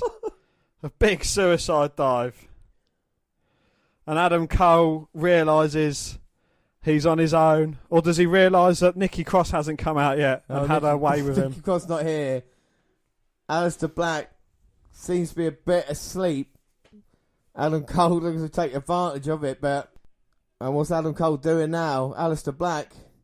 We're trying to suplex Alistair Black for the announce table. Black blocks it. Black now, forearms. Oh, Adam Cole. Here comes Black. Oh! Plants Cole through the announce table. Shit, son. And if his back wasn't broken from them being dropped on them 2 back-to-back chairs, it's going to be broken now. Fair play, Alistair Black. And NXT chant there. That was incredible. Double knees. Gets him down, and now Black looking to throw Adam Cole back in the ring. Mercifully, this might be over in a minute. Oh! Alistair Black comes back in, caught with that super kick. And how did Adam Cole recover so quickly after that? I've no idea. Put through the table. Well, which way is this going to go? We have no idea. Well, he's got a chair in hand. Yeah, but Alistair Black as well. Cole's got the chair. Ducks the first shot. Knock him out. Oh! Black mass kick. 1, 2, 3. Alistair Black wins. Bet on Black here. Fair play to you. I mean, whose match is it? Me. Dan, what do you think of the match? I thought it was brilliant. I did say that Alistair Black wasn't going to use a weapon. He didn't. Did he? No, didn't use a weapon. No. He did. He put Adam Cole for a table. He used that as a weapon? No, he put himself for a table. No, he put Adam Cole for the table and knees. He used the table as a weapon. No, he hit a move on Adam Cole. The table was just behind him. No, he intentionally went to put him through that table. No, he hit a move. He didn't use a weapon. How can you still be arguing after you get a point for this as well? Because I don't understand. It's not the fact of the matter. He didn't use a weapon. He didn't strike Adam Cole with a weapon. You can't get disqualified for putting someone through an announce table. You can get disqualified. No, what, if in a normal match you put someone through an announce table, you won't get disqualified? The amount of people that have been put through announce tables in matches, from Irish whipped into steel steps. No, Irish whips and steel steps and put through tables are two completely different things. If you put someone through an announce table during a normal match, that's a disqualification, my friend. That's not. It is. Not. Chuck your pen quickly, would you? No, fuck yourself. Admit I'm right and you can use it. Just give me a fucking pen, I don't know where mine is. No, I thought it was a bloody good match. As I aforementioned, Alistair Black didn't use a weapon.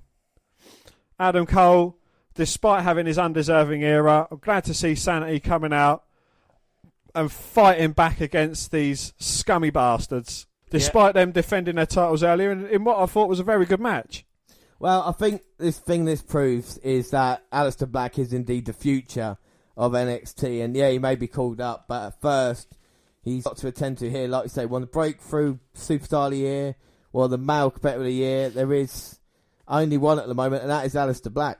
And that does mean, Dan, you do take the lead. 4 points to 3 as we head into our last match here. Betting on Black, betting when your man came through, and you are on for a perfect score still. Well, I'm guaranteed a point. Just thought I'd put that out there. You're not.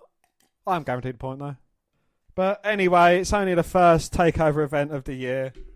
So, yeah, I mean, after your utter humiliation last year, Dan, it's good for you to start off in a positive way, after you having to wear the Enzo Amore t-shirt and just losing so badly, James,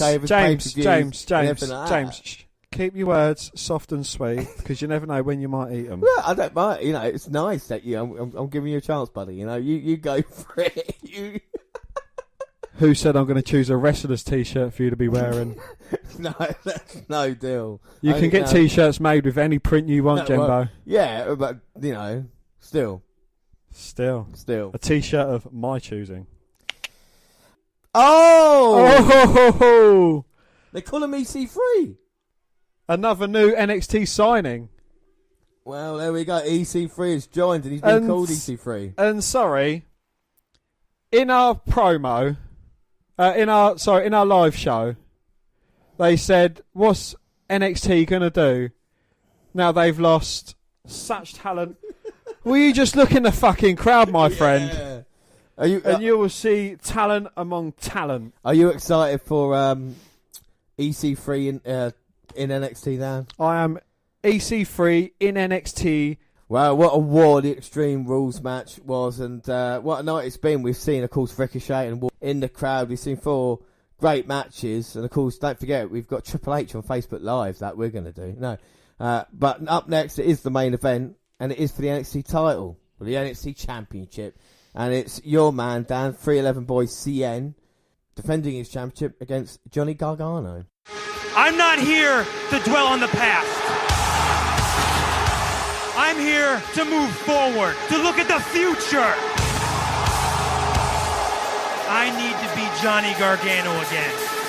More importantly, I need to be Johnny Wrestling. Despite having his world turned upside down, Gargano's intent on rising from the ashes of the DIY tag team. This is supposed to be a fresh start, fresh start for me. Eichner just defeated Johnny Gargano! But if you can't even get started, then where do you go? Johnny Gargano has got to be devastated. He's had a number of significant losses. It's happened so often, I don't feel anything anymore. You are all witnesses of a historic championship reign! Third-generation superstar, one of the biggest attractions in Mexico. Andrade Cien Almas is considered Lucha Libre royalty. I am the champion! The road to mediocrity is paved with excuses, and I don't have any. I own that, and I have to get better. I believe I still belong here. I can turn this thing around. I know what this man's made of. I know his heart. But the only way you can be successful is to depend on yourself. Oh! The resilience of Johnny Gargano on display. I am not a broken man. Johnny Gargano refusing to quit. This is my opportunity. What a comeback by Johnny Gargano! And no one is going to stop me. I wouldn't take back a moment, one miserable moment. I give it all till there's nothing. I'll walk into the He's done it! Gargano, the #1 contender for the NXT Championship! They all doubt my ability to beat Andrade Cien Almas. Johnny Gargano has 0 chance at winning at TakeOver Philadelphia. I am done being doubted around here. Johnny Wrestling is a lie. It's a sham. This is not a fluke. If you want Johnny Gargano to compete in the most humiliating match in TakeOver history, the NXT champion, Andrade Cien Almas, and I are happy to oblige.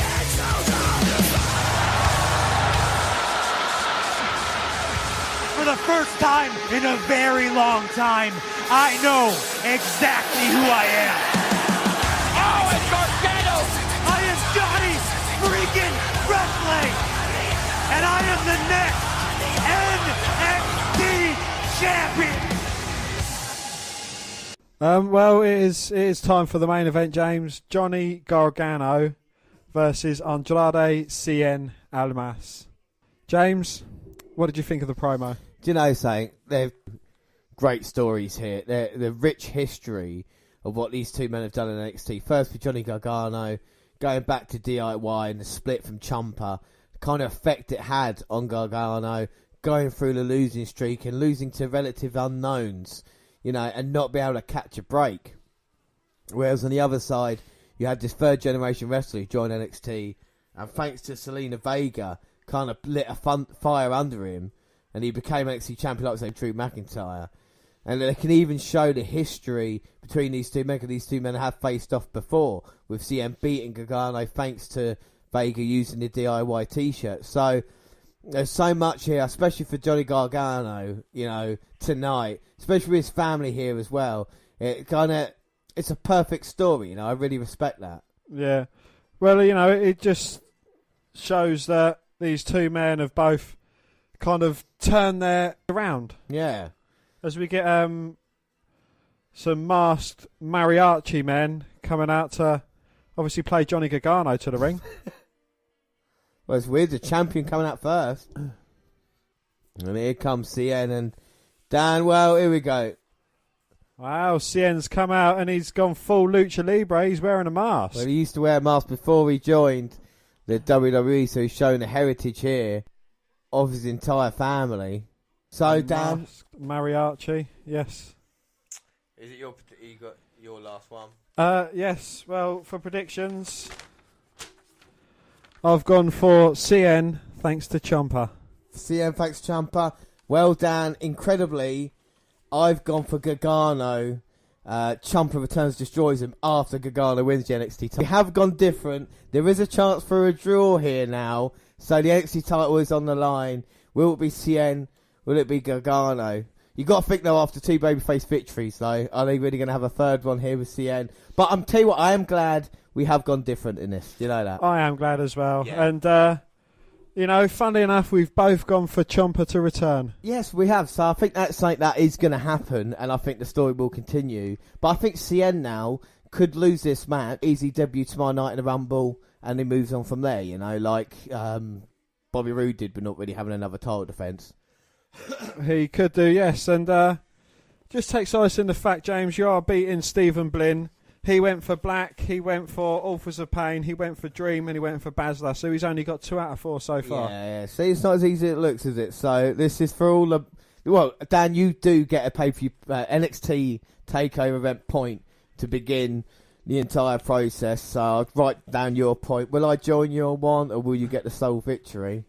But not only will it be a sole victory, James, it will be a clean sweep. Yeah, it'll be a perfect score, so you do get a bonus point for that as well. So a great way to start. And of course, tomorrow at Rumble, well, the podcast that we released at Royal Rumble, we've got so many points on the line for that. Mini games and of course predictions as well. So chances for you to redeem yourself. Yeah. Oh, thanks, buddy. Yeah. Here comes the hometown favourite. Well, here comes the favourite, Johnny Gargano. His family great reception. His family are there tonight, Dan. Come on. Oh, that means he's definitely going to lose then.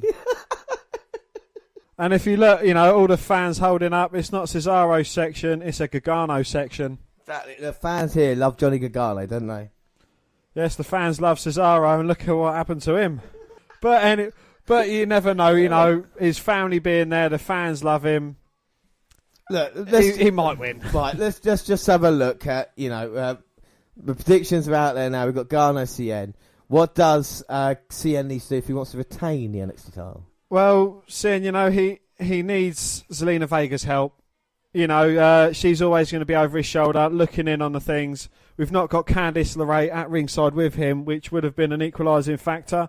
Maybe, Candice is backstage. She doesn't like what Zelina's doing. She could come out, tackle Zelina Vega, take her out of the equation, and then it would be an equal playing field. Yeah. But both of these men can go in the ring. Yeah, without doubt. And I think Gargano, though, if he is a one-on-one match with CN, I think Gargano's the better man. I know CN is the champion, but I think Johnny wrestling can't go in the ring. I think this would be a great moment for Gargano, and it would complete an almost storybook way of, what happened with Ciampa and finally redeeming himself as a single star. 1-4. They don't break in between that now, do they? They used to, but Yeah. they've tried cutting it out. I don't think they do it on WWE anymore. The most annoying thing about NXT is when people say to me, and I say, they went to the WWE. They switched over then. The same thing. What do you mean the same thing? It's a development league. It's quite difficult to explain NXT in a weird way, isn't it? It is. Anyway, NXT title on the line. CN, Gargano, CN. Well, certainly a heels reception for the 311 boy. Well, I don't think that's going to put him off his stride. He looks fully focused here tonight, doesn't he? Whatever plan he's gone through with Zelina Vega, he looks 100% are in the zone here. And like I said, to beat Drew McIntyre, you have to be a tough son of a bitch to get the job done, no matter if he is injured or not. Well, indeed. Where would you have stood Johnny Gargano's chances against Drew McIntyre? I think he would have had a good chance in a straight-up match. I think if he was injured, I think Gargano would, like I say, be bigger favourite than Cien is. Cien surprised me more than anybody else.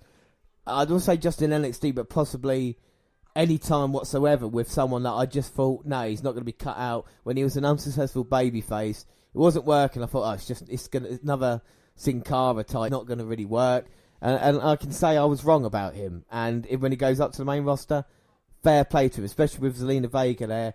It added another dimension and made him NXT champion, which no one thought he could do. It was a shock, you know. Exactly, yeah, most definitely. And I mean, this is going to be different to any NXT main event we've ever seen because of the kind of, like you said, the technical expertise of both men. Well, yeah, you know, you've got the technical ability of Johnny Gargano. You've got the Lucha Libre style. You know, it's going to be a very interesting match, and I think this is going to be match of the night. Yeah. Despite seeing 3 great matches and 1 not so bad match. Which one's your not so bad match? Velveteen Dream versus Cassius. Oh, yeah, okay, that's fair enough, yeah. The other 3, they've been above par. They've been great matches. Yeah. And now Gargano's got the arm of Cien. And Cien knows how to get out of this. Well, Cien twists his way out. He's got a back lock on now. Or a waist lock, sorry.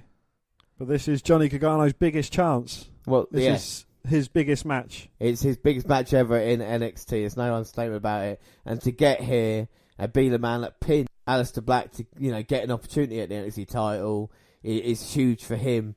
And like I say, well, not only pin Alister Black, but he also beat Velveteen Dream in a number 1 contendership match as well. You know, he could have said no, I'm going to take my shot and run.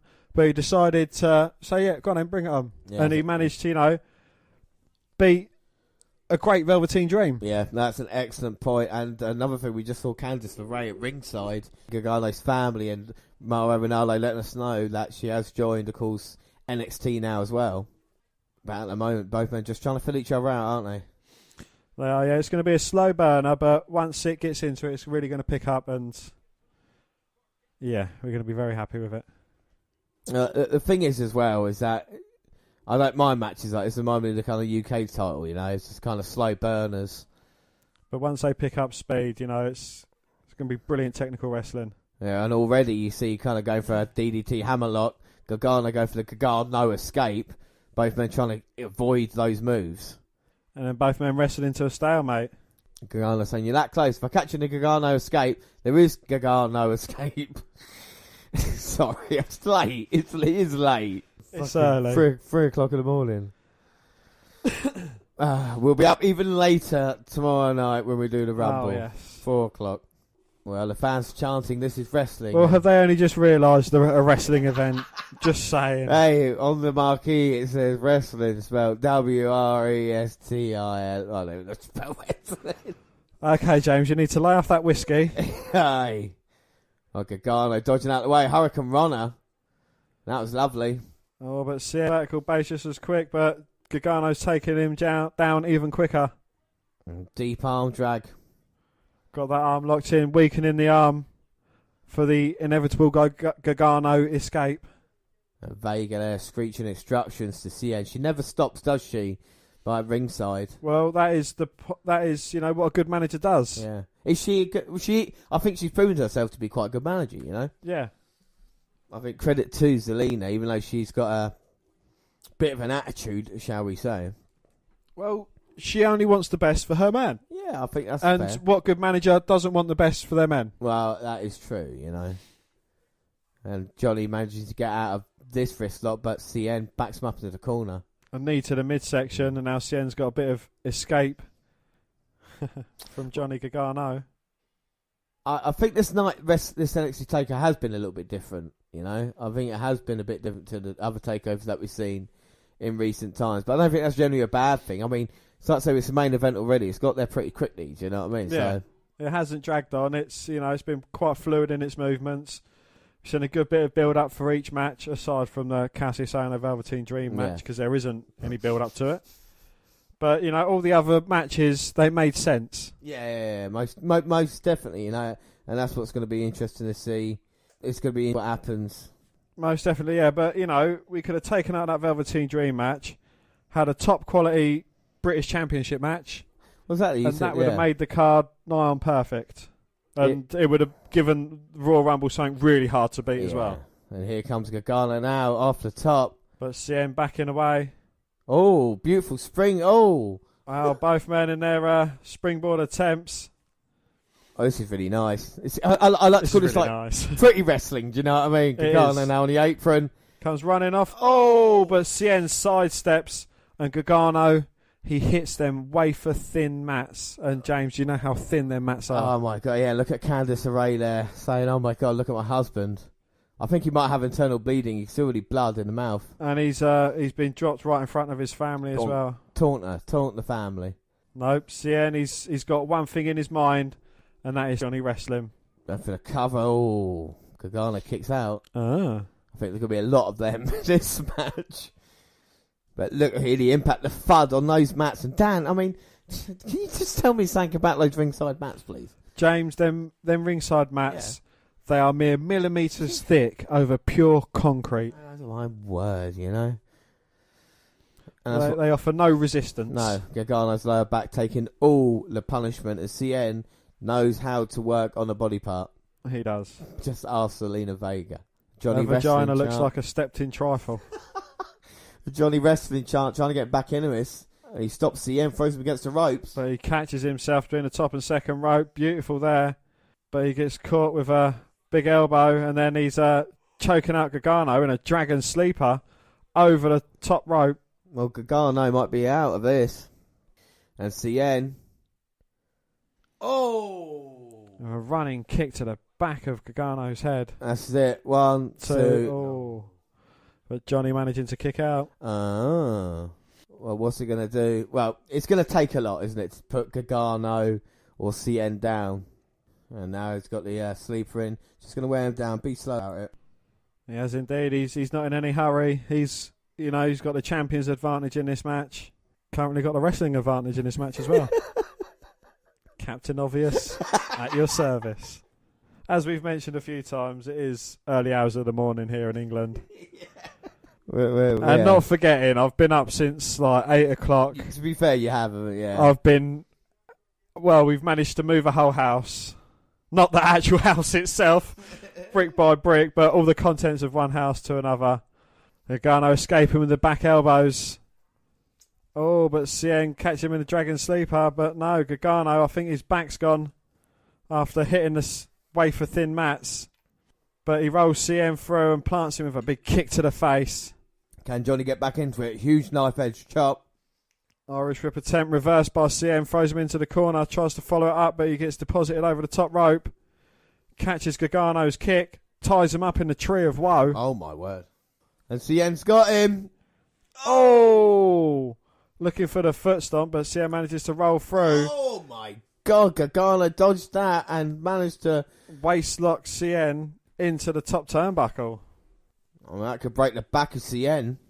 But he's got Zelina Vega in his ear, telling him that, take it easy. Yeah. You're going to get back into this.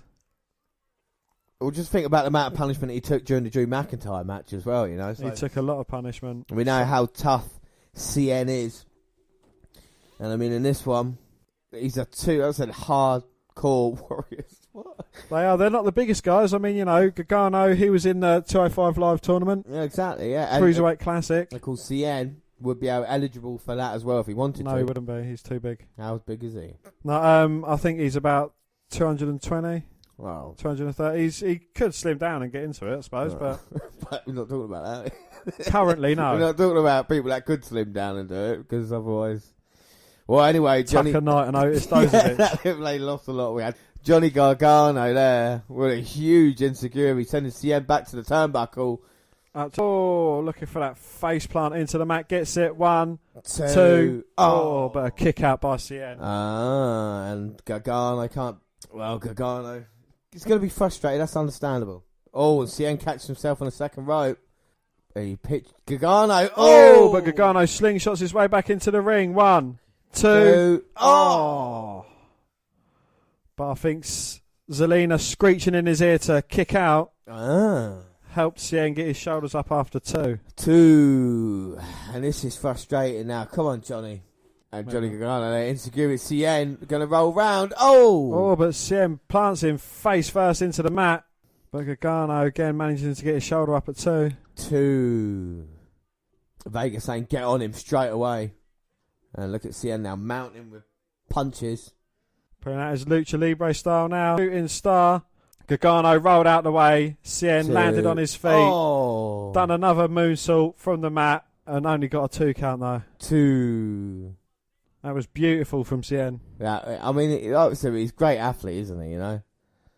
And this is what he can do. If at first you don't succeed, James, try again. Just like you with the prediction league, James.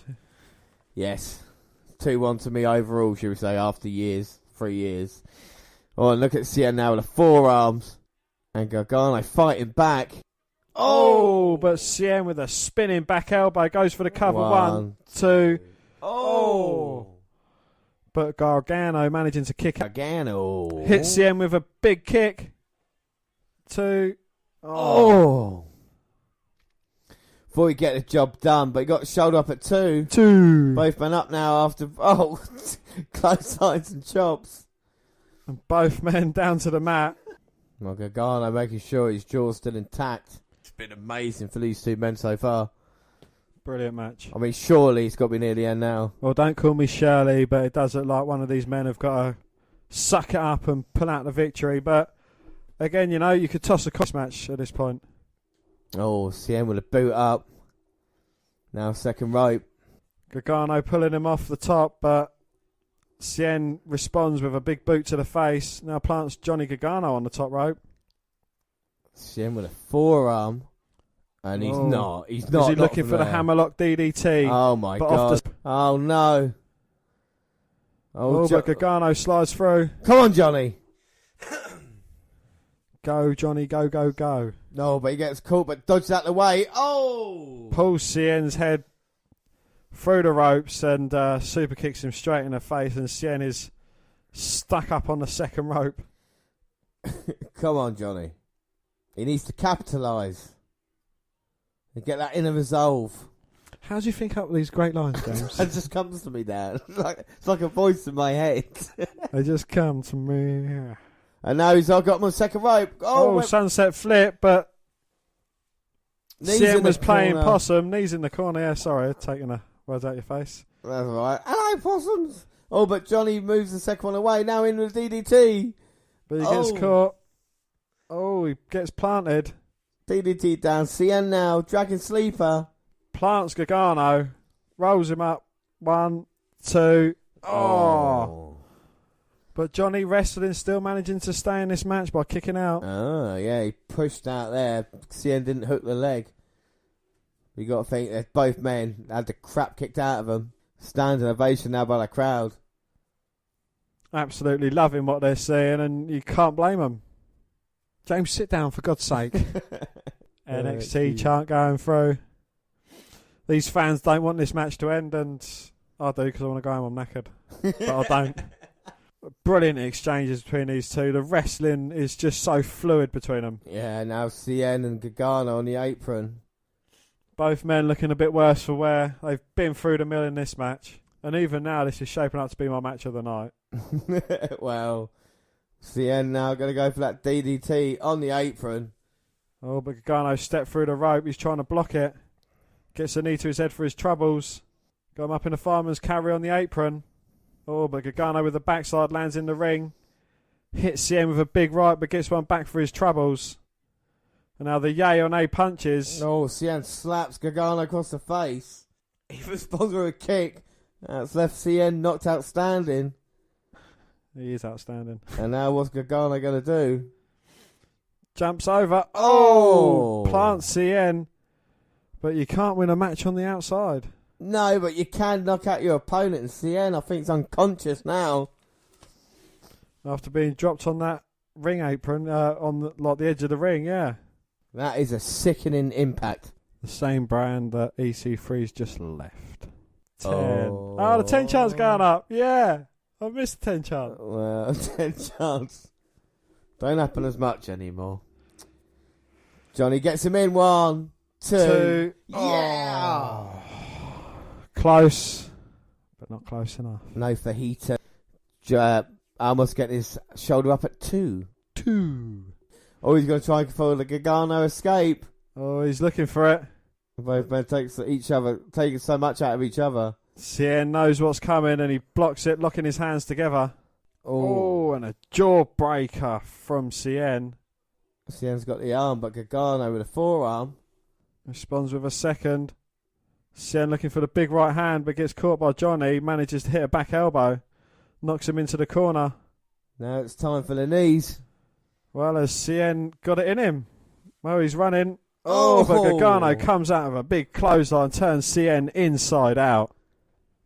Come on now, Johnny. Picks him up. Throws him like a javelin into the turnbuckle, and the turnbuckle was like a javelin catcher, James. This is it. This is Johnny Wrestling's time. Could this be the big finish Johnny Gargano needs? Oh. Vega distracting Gargano. DDT. No, Gargano rolls him up. 1, 2. Oh, but Cien managing to kick out. Went for the super kick, but went down low. Now Gargano's got him. Oh. Catches Cien in the face, rolls him up. 1, 2. Oh. The 311 boy stays in it by the skin of his teeth. Fucking hell. So close yet so far for Johnny Wrestling. And now what's Gargano got planned? Gargano's looking to go up top. Cien's crawling his way to that corner. Grabs Johnny's leg. Oh! Goes down low, sweeps his leg. Looks to crutch Gargano on the second rope. He's not in a very comfortable part of town there. But there is no give up in Johnny Wrestling. There's not, but the forearms. And what is Cien doing? What's Cien doing? Oh! The double foot stomp on the ring apron. Right in front of Johnny Gargano's family, man. Oh, my God. Throws him into the LCD screen on the side of the ring. And again, head first. This is sickening by Cien. But he has taken up a level recent weeks. He has. Shoves the referee out the way. And now Cien with the knees. The referee keep looking over his shoulder. Oh. Hits the knees on Gargano. Goes for the cover. 1, 2. Oh. Jesus Christ, Johnny. Just stay down if you know what's good for you. Gargano looks out of it. We have seen some unbelievable, impactful moves here tonight. And we haven't. And it just gets more and more. I can't believe this main event. How long it's gone on for is incredible at the moment. Most definitely, yeah. And speechless, it's been a great match between these two, a slow burner, but it's built into a match that's gone back and forth. There's not been one outright man getting the upper hand, apart from now Cien's starting to gain the upper hand, but before you know it, Johnny will be back in it. Yeah, Gargano slapped down, but he won't stay down. And the referee saying, "You want me to stop this?" Gargano say, "No, I'm fine." So who said that? I don't want to go to school. But I don't want to go to school, mommy. And Cien now. Oh, but Gargano fighting his way back into it, hitting Cien with a big right hand and a second, but he can barely stand. Just look at these pure strikes to the face. That's all they are. He's not Johnny Wrestling, he's Johnny slapping. Oh, but Cien responds with one of his own and walks into a super kick. Oh my God. What's that, like a reverse Frankensteiner? Yeah. That is crazy. Is it Gargano's chance now? No. Come on. No. Oh, Cien. Gargano. Which one is it? Oh, yes! No! Gargano escape! No! Gargano tap, you bastard! Tap! Yeah, tap, yeah! No, don't tap, sorry. I meant escape. Come on, Chomper, where are you? No, Cien. Run down, Chomper. It's time, Dan. Get your feet on the rope. It's a champion. No. Cien. No. Come on. Yes. Oh, no. Rolls it through. Feet on the rope. Nowhere to go. Zelina, help your man. Come on now. And Vega there. Oh, come off it. Oh, no. Referee, come on. You've got to stop her from interfering. Candice LeRae's going to jump over and take her out. And I think a poke to the eye. CN to Gargano. Well, Gargano came close, didn't he? Now, time for the DDT. Oh, but no. Johnny up yet. Oh, my God. Throws CN to the outside. Here comes Gargano. Flying to the back of CN. Throws him into the apron. And Vega now off the second. Oh! Off the apron. Hurricane Runner into the stairs. Ushers CN to get back on him. Oh, this is not right. But it's okay. Well, he's going to win it anyway. CNT. Hammerlock DDT. Oh. Bang! Plants Gargano. 1, 2. It's Gargano kicks out. Yes. Come on, tell me. Fucking hell. Candice LeRae's not yesing though. Oh, Candice LeRae's not yesing. Oh, come on, Gargano, get up. But look at the crowd. Crowd are electric. Johnny wrestling. Vega up again on the apron. Come on, referee, stop this now. Distracting the referee. Johnny going. Oh, Johnny seems to be out of it. Here comes Vega. She's going to look to put hurting on again. There, Candice LeRae takes out Vega. Big right hands. That's the equaliser. Yeah, Candice LeRae. Go on, girl. Yeah, Vega. See you later. Throws her into like near the timekeeper's area. Oh, your pick for the Mae Young Classic. Stopping Vega. She will no longer be a factor. LeRae's chasing Vega out of here. So now it's left now, one-on-one match. It's Johnny wrestling. CN down. Which way is this going to go? You don't look very happy right now. Oh, come on, Gargano. Come on, Chomper. We need another one-upsman. Bring out Tomato. CN know's got hold of Gargano. Gargano. Oh, step up in Seguri. Rocks CN. Bang. Jumps over the top rope with the DDT. 1, 2. Kick out. Oh. Yes. Go for the cover again. Go. Gargano escape. If you can get it in. Locks his hands. Yes. Wrenches back. He's got it. Come on, Chomper. Where are you, you bald-headed bastard? CN, you got nowhere to go. We got a new NXT champion. Foot on the ropes. You fucking arsehole. That's too close there. Has Zelina ran all the way around the arena and come back in yet? Zelina around the arena. No, she's been incredible. CN rolling out the way. Oh, but CN pushes Gargano into that ring post and an apron. Oh. Oh. CN now. Oh.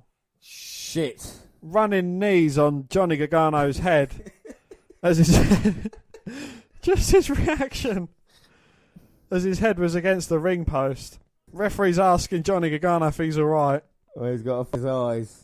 This has been unbelievable. His eyes are glazed over like he's been eating donuts. Well, I do not know what to do now, Dan. This is so bad at this stage in the game. Oh my God. Get your hammerlock DDT on, boy. Yep. CN. He's still trying to fight out, though. Well, fair play to Johnny Wrestling. CN's got him, though. Boom. Takes a page out of Randy Orton's playbook. 1, 2, 3. Oh my God. Fans don't like it. Well, the fans don't like it. I don't think anybody likes it, really, apart from one man. My 311 boy. Well, 311 boy. Whose match is it? It is you, my friend. Well, I mean, the thing is about this match, if we talk about, it's just, I've never seen anything like it. Even in NXT, it reminds me of like something you would see in New Japan Pro Wrestling. You know, this kind of the length, the story, and what happened here was so hard hitting. This match has gone like 35 minutes. It's quite incredible. You know, I mean, Dan, what are your thoughts on it? Exactly same as you. It was a slow burn, built up speed, brilliant back and forth, and it was just great from start to finish. Both men, they put it all on the line. Credit for Johnny Gargano. He performed out of his skin. Yeah, he really did, didn't he? And he came across as a defiant babyface. But I'm really confused at this with CN going over here. I thought it was going to be Gargano's time, but what a fantastic match, you know. And Dan, it's quite incredible. Give us your pen, would you? You're going to write down my my remarks. Well, it's history repeating, isn't it? Because, Dan, quite incredibly, you've got the perfect score. You're 5 out of 5 here for NXT TakeOver. You do get it. Fair play to you. I can't say anything. You do get a bonus point. You do get an NXT TakeOver point, so you are 1-0 up in takeovers and bonus points to start off. But like we say, takeovers, we won't have another one until WrestleMania. But bonus points and pay-per-view predictions, they start for us tomorrow at the Royal Rumble. Can I continue my good run of form? All right. So, yeah, disappointment for me in the end. Dan, you do win 5-3, Dan. We'll talk about the matches. So, first up, Authors of Pain versus Undisputed Era. I really liked that. I thought the Undisputed Era were great in it. I thought the Authors of Pain told a great story. I gave that a 4 out of 5. Yeah, you know, Authors of Pain, they came at it straight out of the box. Unfortunately, Khan's leg was injured. I also gave that a 4 out of 5. Yeah, second match, KO versus A Dream. What's your score? Well, I said it wasn't fluid. There wasn't really much chemistry. There was a good start and a good end. So I gave that a 3 out of 5. Yeah, I gave that a 3 out of 5. Where I said it was a bit sloppy. Baszler versus Moon. I really enjoyed the match. I thought it was different to anything we've really seen before. I gave that a 3.5 out of 5. I put good back and forth. You know, Baszler, she had a lot of control during the match. Moon looked absolutely great, and I gave that a 4 out of 5. 4 out of 5. And then we had Alister Black versus Coledown. Yeah, again, you know, that was a great match. A lot of big bumps, you know, which I like to see in an Extreme Rules match, not just your chair shot and kendo stick shot. Again, you know, I was quite impressed with Adam Cole until the point that the Undeserving Era come out. Yeah, exactly. Yeah. You know, why bring them out? I know it was to kind of bring sanity back, but why bring them out if Adam Cole was going to lose it anyway? Well, this is the thing. A couple of things that confused me. That, and also Candice LeRae's involvement in this match, made me think it was a chance, and then all of a sudden it's like, oh, okay, right.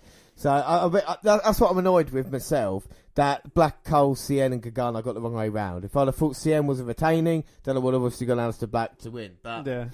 So, fuck that. Anyway, you do get the victory. Yeah, I gave that...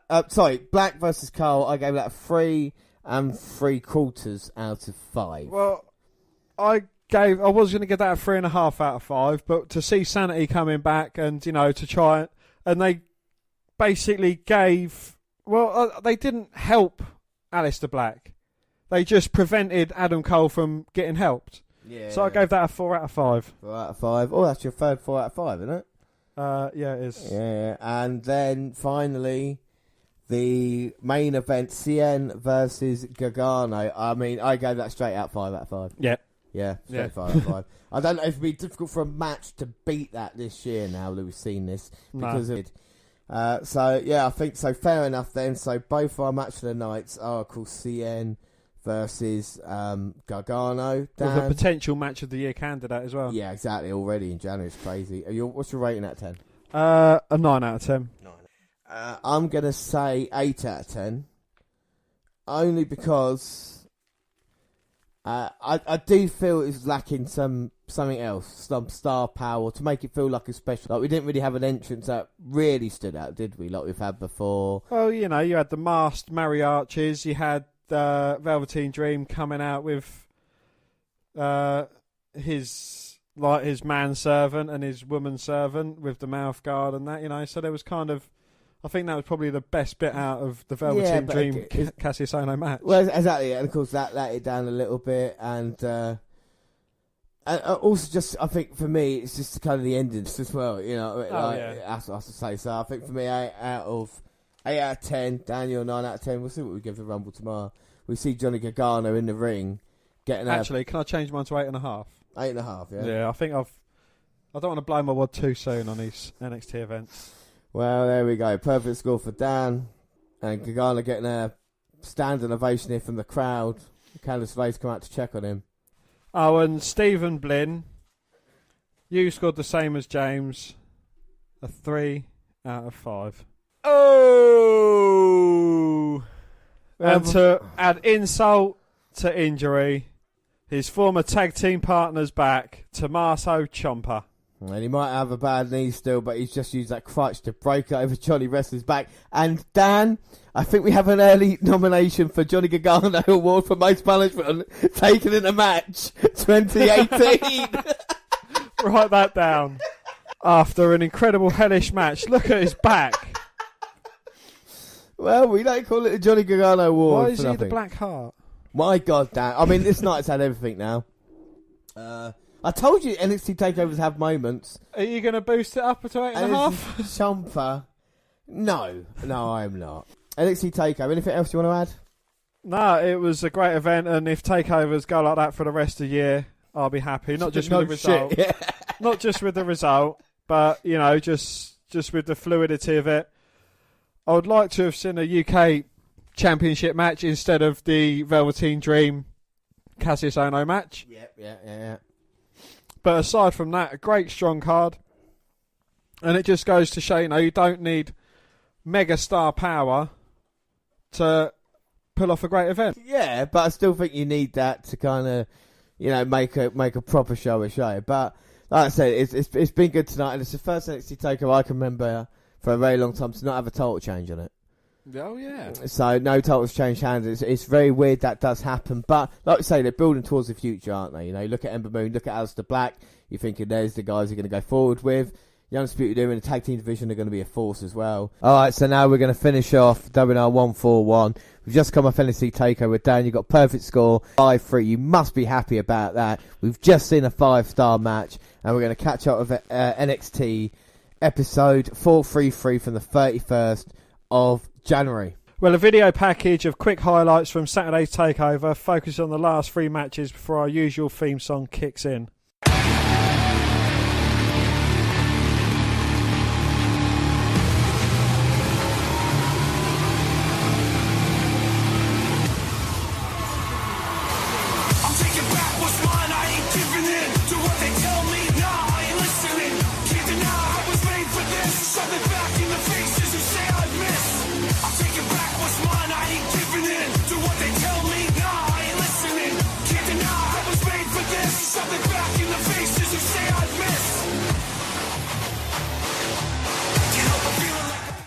Well, Nigel McGuinness is not there, so Mario Ranallo and Percy Watson welcome us. They play this like it was filmed after what we saw this weekend. Mario calls it Takeover Aftermath and hypes the UK title #1 contendership match. Lacey Evans may think twice before she calls out Nikki Cross again.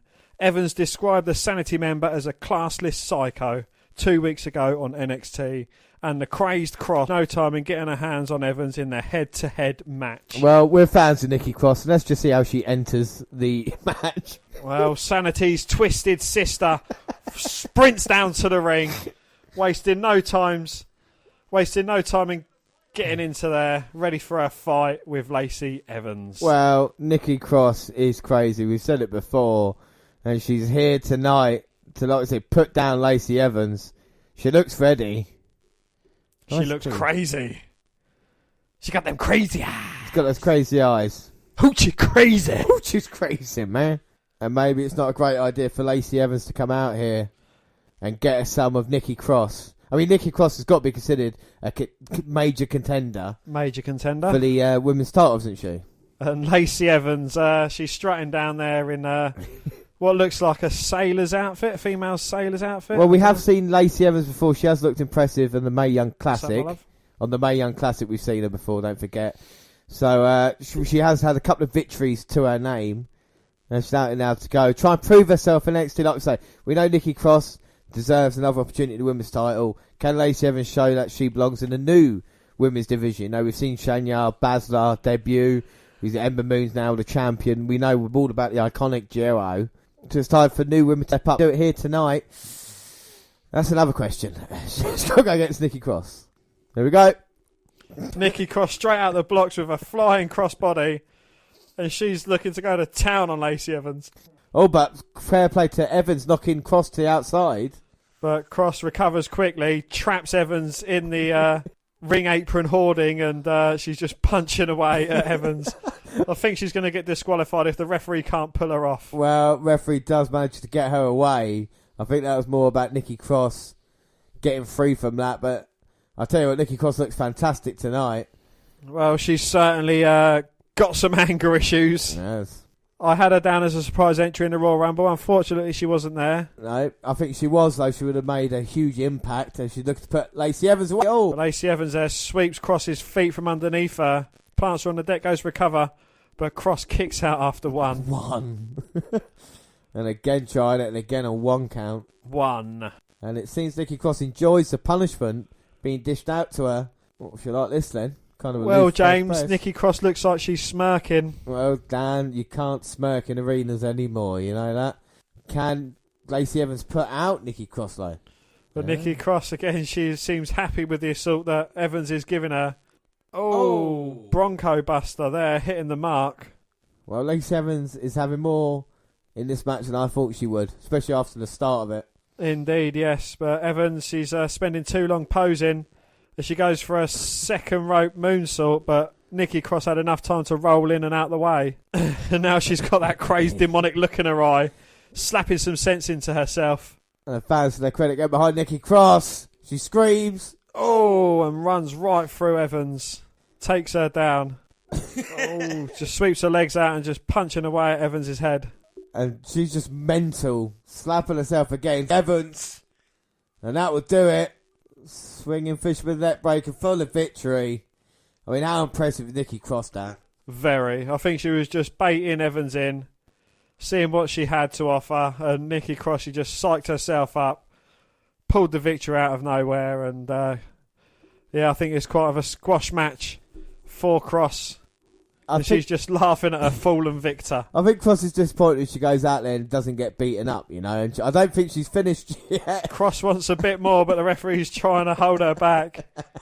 She has no chill, this woman. No, she doesn't. But she picks up a victory here, and we want to see much more of Nikki Cross. I mean, Nick Cross versus Baszler would be such an interesting match to see. It certainly would, yeah. I don't know if you can keep Cross down for long. Anyway, we move on. Watson and Ronaldo narrate highlights of Undisputed Era's tag title win over Authors of Pain. And we're promised exclusive footage of Tommaso Ciampa's post-main event attack on Johnny Gargano. Well, Ember Moon's women's title defense and Shayna Baszler's attack is recapped. Kayla Braxton interviews Baszler, asking how she feels since the match didn't go as planned. Jones says it did go as planned. As the champ didn't win, she survived. She told Braxton to head down to medical and see which of them is acting like a winner. Photos of Ember in the main event of the Royal Rumble. We get caught up with Alister Black's Extreme Rules win over Adam Cole, including the end of the match run-ins. Tag champs Kyle O'Reilly and Bobby Fish are helping Cole through a hallway, wondering what went wrong with their plan to dominate TakeOver. The Panama City Playboy tells them to call back. They'll get revenge against Sanity. We then learn that Fish and O'Reilly face Eric Young and Alexander Wolf next week. Wow, that had to be a big match. And then we get highlights of Velveteen Dream's win over Cassius Ohno. Then Kayla interviews Dream. She asks about failing to knock out KO in 30 seconds. He hints that Ohno knocked his mouthpiece out to make sure he couldn't do what he said, but that Cassius, the NXT Universe, and everyone knows now what it says on his trunk. Dream over. So our next match is TM's the Ely's, or the Ely brothers. Well, TM61 picked up right where they left off since their last in-ring appearance in NXT more than a year ago. Yeah, so anybody who hasn't seen this, the Australian team that used to be known as the Mighty Don't Kneel, changed the name to TM61 here in WWE. We've got Shane Thorne and Nick Miller we'll be looking out for. And of course, we'll make it easy. Got identical twins here in the Ely's. we've got Uriah and we've got Gabriel. Well, it'd be an interesting match, them two against the Usos, I'll tell you that. Yes, it would be, yeah. But here we go. So we've got Thorne and Miller. Miller starts off against Uriah, I believe. So Uriah's there, and Gabriel's got a tattoo on his right arm. We'll see what Uriah can do in the early going, trying to take out Miller. And TM611 impressed after being away for so long. Last time we saw them, I think, last time I remember them was in a Dusty Classic. Great start by TM61, standing moonsault and punch to the head combo. Shane Thorne in now, and they're both working together well. And Edie's going to try and regroup on the outside. Both men knocking down. Here comes Shane Thorne. Oh, flying over the rope, taking out both the Elis. Well, that was easily done, wasn't it, there by TM61? Yes. Yes. Yes, James. And Uriah's still a legal man. He's not tagged in his brother yet. Here comes Nick Miller. Another double team move by TM61. Oh, both come running in, trying to take out Uriah. And TM61 haven't missed a beat. On a bit of a break now. Oh, no. A bit of twin magic from the Elis.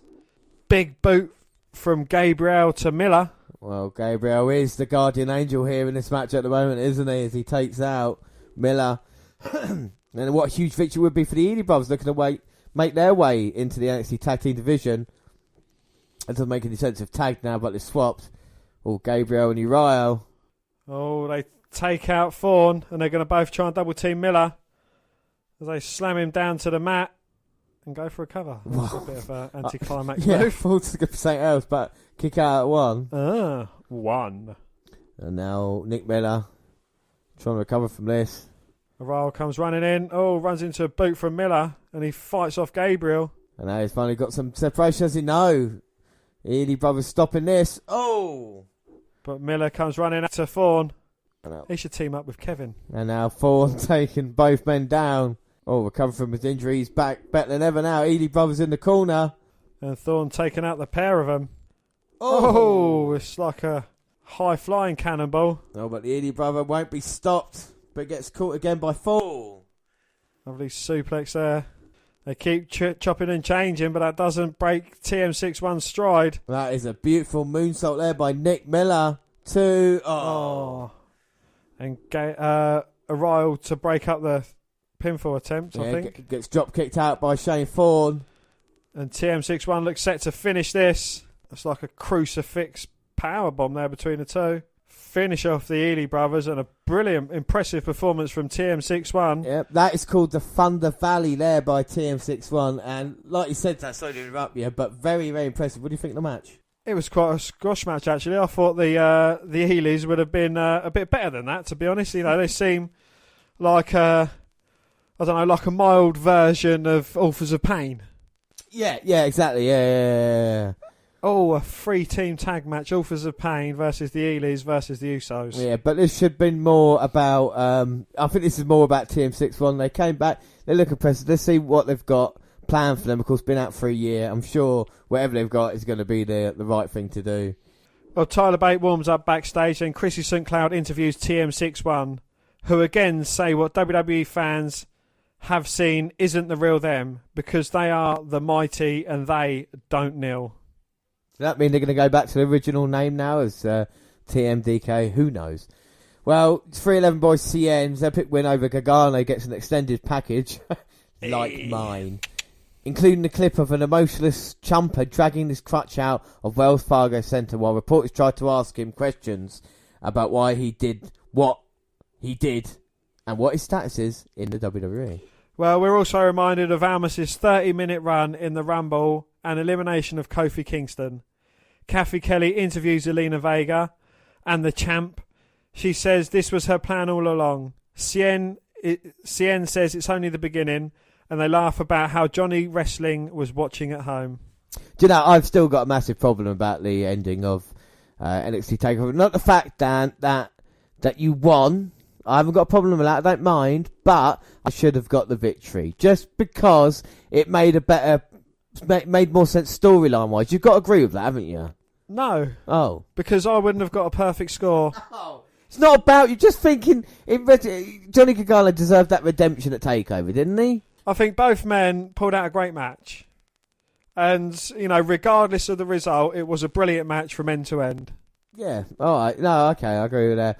And again, Adam Cole and Alister Black, not sure about that, but asked for a reminder that EC3 has signed and was in Philly Saturday night. We're treating some shots of Cole and the excitement of EC3, the man, Dan, who's going to change NXT, because EC3, ladies and gentlemen, means NXT. He's going to be the next sensation. I know you're a bit dyslexic, James, but EC3 isn't NXT. No, I know. Well, look, it is, all right? That's what it is. He's going to be a game changer. Game changer in NXT. Not as big a game changer as Ricochet, but anyway, go and carry on with what you're saying. Ricochet's coming, but so is EC3. Just remember that. Well, Dan, like we saw Adam Cole in a Rumble, and that leads to an announcement. He'll face Killian Dane next week in what is a big Sanity versus Undisputed Era episode. So is this coming to an end? We're going to have... O'Reilly and Fish against going against Young and Wolf. Yeah. Young and Wolf, and then of course Killian Dane going against Adam Cole. But we do move on. It's main event time now, Dan. It is now time for the main event, and we're going to find out who's going to be the number one contender for the UK title in Roderick Strong versus Tyler Bate. Right. Well, they're both going to start a lock-up. Roderick Strong and Tyler Bate. Bate got a list. Of course, well, we know that it's British Strong style, but I guess it's Roderick Strong style as well, isn't it, in this match? Okay, sorry. We'll see how it goes now. In Chronicle, we have seen 205 Live last night with Tyler Bate in, but in podcast release order, we'll be showing you that next, in our next podcast, the WNR Network Review for February. But it's good to see Tyler Bate across all the network, and here he goes nipping up, trying to take Strong down. Hopefully he'll feature in our Raw review as well. And then nip up by Tyler Bate. And they're asking why Roderick Strong's been involved if it's a UK title tournament. Can't really ask that, but he's going for the airplane spin. Of course, this was before NXT Takeover the Saturday night.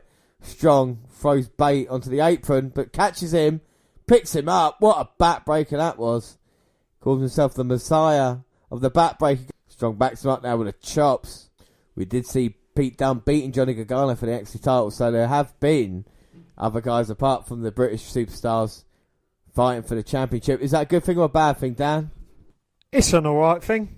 Yeah, Strong gets Bate down again, shoulder up at 2. No, it's good to get a bit of recognition for the UK championship. Again, you know, I'd like to see it used as kind of like an Intercontinental US title or European title in NXT. I think that would be great to have a secondary title throughout there. Yeah, no, I completely agree with you. If it works well, and this is what Strong wants, an opportunity at Pete Dunne. I mean, don't get me wrong, I'd love to see Tyler Bate versus Pete Dunne 4. And Strong wearing down Tyler Bate, but Bate, we know his strength. We know how good he is trying to fight out of this. Bate had our match of the year last year. Well, had my match of the year last year on NXT and in the whole WWE. But gets caught by Roderick. Oh, powers up Bate, throws him into the corner. That wasn't very nice. Going for the cover. But he manages to kick out of 2. 2. Yeah, as we go to an ad break, and there we go. We are 67 days away from WrestleMania. Trouble. Philly! Bate trying to get out of this submission from Roderick Strong. Oh, but he turns it into a kind of a tarantula over his back. Oh, he's grabbing Bate's head now as well. Oh my God. A human body is not supposed to bend in that way. Tyler Bate's serious trouble. Uh-oh. Oh, he's squeezing his legs out. Fighting through. Goes down to the breadbasket, but Strong fighting back. Tyler Bate trying to get back though. Oh, a jawbreaker for Strong. And a chop for Tyler. The old switch and Bate. That's the first time you ever come up. That is, I'm going to use that next time. Oh, knocking Roderick Strong down. Down goes Strong. Down goes Strong. Strong has had victories against Bobby Roode.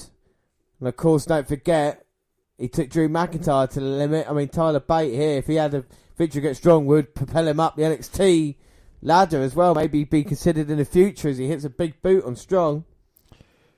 Do you know my secret to getting victories in the pay-per-view and NXT? Here comes Tyler Bate. My one extremely long nipple hair.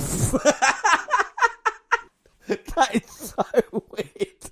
Dan, you got your long nipple hair. I've got one really long nipple hair. That's fucked up. Oh, Strong missing that. Roderick Strong gets caught, deadlift, German suplex, managing to kick out. Nipple hair. Nipple hair. Damn, we'll stop playing with it, for God's sake. I'm going to take a picture of it in a minute. You've had that ever since you've been winning. It's your lucky charm. My nipple hair is lucky charm. My lucky nipple hair. I'm not shaving my pubes then for a while. I've actually trimmed mine. Oh, Bate catching Strong. Big exploder suplex. Nips up. Running shooting star. Goes for the cover. 2. Oh. Managing to kick out. Oh,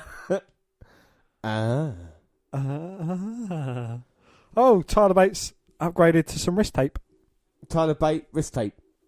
Wrist tape Bate. And Bate now going all the way to the top. We get stopped by Strong. Roderick Strong trying to suplex Tyler off. Oh, but Tyler managing to fight him off. Here comes Tyler now. Boot to Bate. Oh, Strong get caught with him. Oh. Delivers a thunderous backbreaker. 1, 2, kick out. Bate somehow to count. And now Strong's going to pick him up. Double underhook. Oh. Looking for a powerbomb, but Bate reverses with a Hurricane Rana. Caught him with a heel kick, but Strong responds with kick himself. Here comes Bate, yes! Now Bate bounce. Oh my God. Strong catches him, but he rolls him up. Crucifix. 2.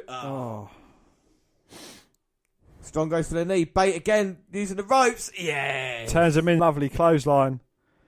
1, 2. Kick out. A thunderous NXT chant going through the crowd. Well, these two guys have had great matches. Well, for the majority of 2017 and NXT, and they're starting 2018 off in the right vein. But which way will this go? Will it go Tyler Bate? Will he get another opportunity to reclaim his UK title? Will it be Strong? Will we see something different now in NXT? Is he going to go for the Tyler Driver 97? Of course, don't forget, Strong likes to go for the end of Heartache. Oh, I don't think Bate can go because the back's been beaten by Strong. Well, if it's not his knee, it's his back. It's the backbreakers. Oh, Strong gets Bate. Well, a bit of a bad back, but Bate rolls through, goes for the cover. 1, 2. Oh, Strong managing to kick out. Oh. A running knee, followed up by a second. Got Bate up. Oh. Plants him face first into the mat. And I think Strong means business now. And Roddy's getting a bit of momentum. Well, there's the end of Heartache. 1, 2, 3. Roderick Strong gets the victory. I mean, Dan, what do you think of that? That was a bloody good match between the two. It was quite a fast-paced match. You can see when Roderick Strong turned it up again towards the end of the match when he meant business, and he wants this. He does. A bit of shame though about Tyler Bate. He seems to be on a bit of a losing streak at the moment.